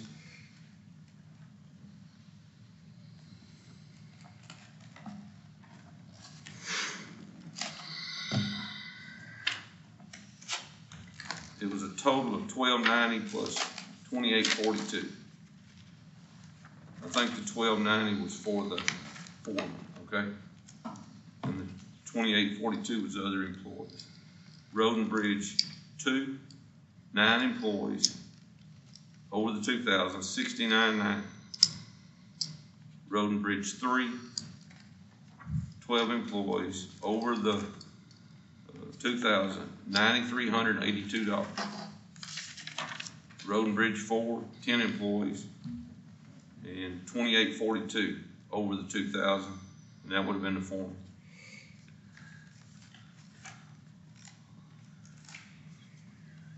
Shop, 2 employees, 0 over the 2,000. Records Archives, 1 employee, $250 over the 2,000. Records Management, 1 employee, $250 over the 2,000. Security Service Fund, 1 employee, 0 over the 2,000. DA Forfeiture Fund, 1 employee, 0 over the 2,000. That's the total. So that's how I come up with those figures. Okay. And I went through it, made sure I was getting them right. So, but yeah, that's what. Well, I can go back and look and see I hear your numbers and hear what you're saying, but just looking through it, like tax assessor collector with the raise that the budget had compared to the 2,400 for the 12 employees, that's. Y'all are missing something on that. That's They got a $2,100. We Yeah. taken the collections money and increased their salary, so that's part of their salary. It's That's just, in the when tax Karen was assessor here, collector. yeah, they could not, because we But I collected. didn't look at the supplements. 'Cause That's fine, yeah. that was for collecting school taxes and everything. Yes, sir. Well, we didn't have the money at that time to bring them up. Karen and I would sit down and we taken the collections money that we were collecting at the time and proposed it to the court to take it and divide it. Well, Ms. Garvey split it equally between everybody and give them all $2,100 to add to their salary. Well, see, y'all can check me. But you've also said that can be taken away anytime if we don't. It could be, yes, ma'am. Yes, Well, I then, don't think that should be considered. well, but it's still an income part of it, so I mean, it either needs to be added to their salary permanently, if that be the case, it still has to be considered as income. That's how much we gain. Even though, if you wanna make it where it's secure or not. Don't other offices get supplements? Yes, Which one? DA's There's office. several offices that get supplements. I didn't look at any of the Travel. supplements. That's 28. I went straight across the board, If you to take the base budget, that's all I did. For Because that was the only fair way I felt like to do it, start with the 2,000, and then build up what was reasonable on the other employees. Gotcha. To get them in a better way, so, that equals the 30. I mean, Yeah, and that was the way it was proposed at the time, because we couldn't get their salary. I understand your thinking and what you're proposing, but I think the employees of this county, if they could help all these lower paid employees, wouldn't mind giving us 400. I saw one employee down here that had some medical problems. A bunch of them got out here and did a hamburger supper to help That's 40. somebody that was working for this county, and it got them to a better place. So I'm kind of using that same analogy. If I needed to give up my 2,000 for one of them to get a raise, then I'm willing to do that. But I'm just saying, I remember what it was like living on that hand-to-mouth payroll. And I just felt like we had an opportunity, and I did it one time before, and I took a little flack over it, but because nobody's ever going to be 100% happy. But I said, okay, let's do this one time. I had a unanimous court except for one vote, and that was all. And everybody thought it was the right thing to do. It passed, and morale was better. Everybody was considered for the job that they were doing. And they get out of whack sometimes. It happens over time. We had the same problems in the school. We started building a step type deal. You know, the Excel spreadsheet, this many years, this is what your salary is. They knew exactly what it's going to be the next year. It's hard to do that in county government. I mean, and when you're trying to build a budget, and y'all got the same problem. You got all these different employees, and you can't go evaluate them. And I don't want to hand one elected official a lump sum for them to distribute, because sometimes somebody could get all of the money. Yes, So sir. there's no real fair way to do it, but I was trying one time, get them to a level, and then we turn around, and from then on, the step pay or a percentage, or, you know, maybe next year we might not could give a raise. So they're at that level. And maybe next year it might be $1,000 or $1,200 or $600, because we got to look at our revenue, because we are having to add positions, right? So, but think of it this way, just using the 5%. If somebody's at 38,000, 5% is about 1,800. So it's almost $2,000 raise. It's not a $1,500 or $1,200 raise for somebody on the low end. I understand that, and you explained that to us last year, and that has helped. I mean, because you got people this year getting a 7% raise at 24%, and then there's some making less than 4, some making 3. So I have no problem with that. I think that's fair to do it that way. It just, nobody had ever presented that before to do it that way. So giving a percentage raise was easy to figure. But the 2,400, yeah, some people are getting 7% raise on their salary because they're the lower end people. So that's great. I have no problem with that. I think that. I'm just trying to level it out. No, I think that worked. Okay. But I like to say, I don't know if we can address all of them this year to get them level. We've been working on this. I mean, I've been on this court 14 years, and we've been addressing it each time with different departments, getting people up, getting people where they can be, closer to where they were. Some of these, I've gone back and looked over the 10-year period, and we've increased some of these salaries like 47% over that time. You know, because they started out. And I supported y'all in trying to get, I mean, for them, I told them exactly what I thought the salaries needed to be, and y'all got them there. Yeah. Okay, and I supported you 100% on the 2,000 across the board raise last year. I thought that was a great thing to do. You got them at a better market value where they can be competitive in the area. That's why I wanted to make sure that we all kind of had the same thing starting out with the 2,000, because that puts them almost. Is a Smith County deputy start about 50,000 still? They've been getting some increases, but they were making 50,000 about a year ago. About a year and a half. Yeah, so that makes them pretty competitive. You can't drive to Tyler and commute back and forth for $2,000 a year. Well, the base pay is just the starting point. And I understand. I understand. We can't compete with them. There's no way to do it, but we can be competitive. But I want to be competitive in all the offices. Yes, sir. Because Thank you, Jeff. I can tell you the one that did the minutes, she moved to another office to get a higher pay. And now he's stuck on trying to get somebody that's going to do it. And she was doing a great job. Am I wrong? You're right. Okay. Now I'm doing it. And she's down there. I thought I seen her a while ago. So. I have one question. Okay. When's our next workshop? I feel like we didn't I do a got, lot today. I gotta look at a Yeah, we need court date, maybe Monday, Monday morning, I have jury duty. okay? Next Tuesday and Wednesday, my dad's gonna have next Tuesday, he's having a 15-hour surgery in Houston. Okay. So I'll You be need to there Tuesday and And you know, I got Your something wife, coming up yes. too, so I'm gonna stay on time. He said Tuesday and Wednesday. Well, we were shooting for What'd adopting you the say about 28th, Monday? which is the following Monday. I have jury duty Monday morning. What about Monday afternoon? I mean, You can't get out of that? Hey, this is what I told think the we can district subpoena judges her. when No, she I was cannot. telling us she had jury duty.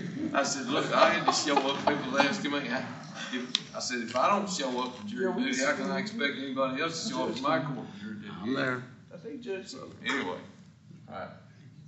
Monday afternoon? And then Monday afternoon, have a workshop? Monday afternoon, have a workshop? And If then, that do works y'all with wanna have everybody. another one Thursday or Friday? I feel like we're not gonna get it all done I've got Monday. I got a revocation document, I think, on either Wednesday or Thursday, that's why I gotta look.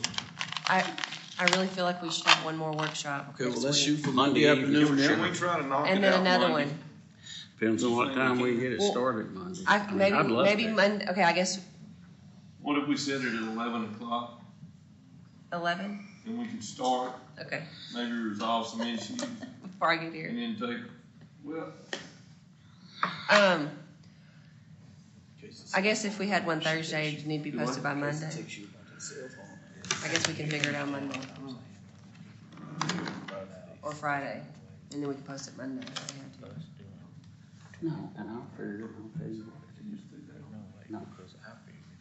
I just don't wanna wait till the last minute and then we can't have one because we ran out of time. That's neither here nor there. He said your court's Wednesday That's afternoon. neither here nor there. okay, That I've is got a just revocation an docket. Observation. I know I got some other stuff from,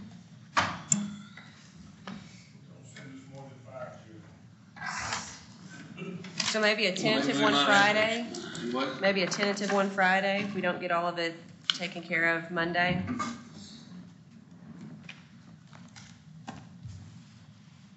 I mean, if y'all need to have one Tuesday or something, I mean, you can. Well, I Joey mean, said, Joey said, I mean, if you have to. We If do it you have Thursday. to, one day that I'm not here, I Well, okay, mean, so what days you gotta be gone? No, I mean. he's having surgery Tuesday. I So, think just and we- it and- has to be. I was gonna Tuesday and stay there Wednesday. Tuesday and Wednesday. So if we did it Thursday, Oh, yeah, I'll be back Thursday, alright, if that works. let's do it Thursday. Let me see something. So not have one Monday afternoon? Yeah. Have one Monday afternoon and then a then- tentative one Thursday? Yes. Okay, Yeah, cause I've got something on Friday, I'd rather do it Okay. Thursday. that makes me feel better.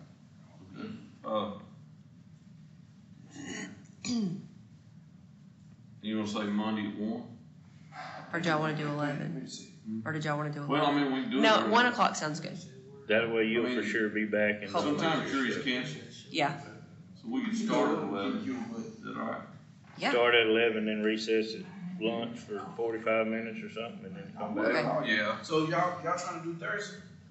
Monday It's at gonna 11 be and Thursday, Thursday. yeah. At what time Thursday? Thursday morning, We'll just start it, we need all day, cause we need to get this knocked out. If we're gonna prove it on the Monday. 28th. the 28th. I have an event on Thursday.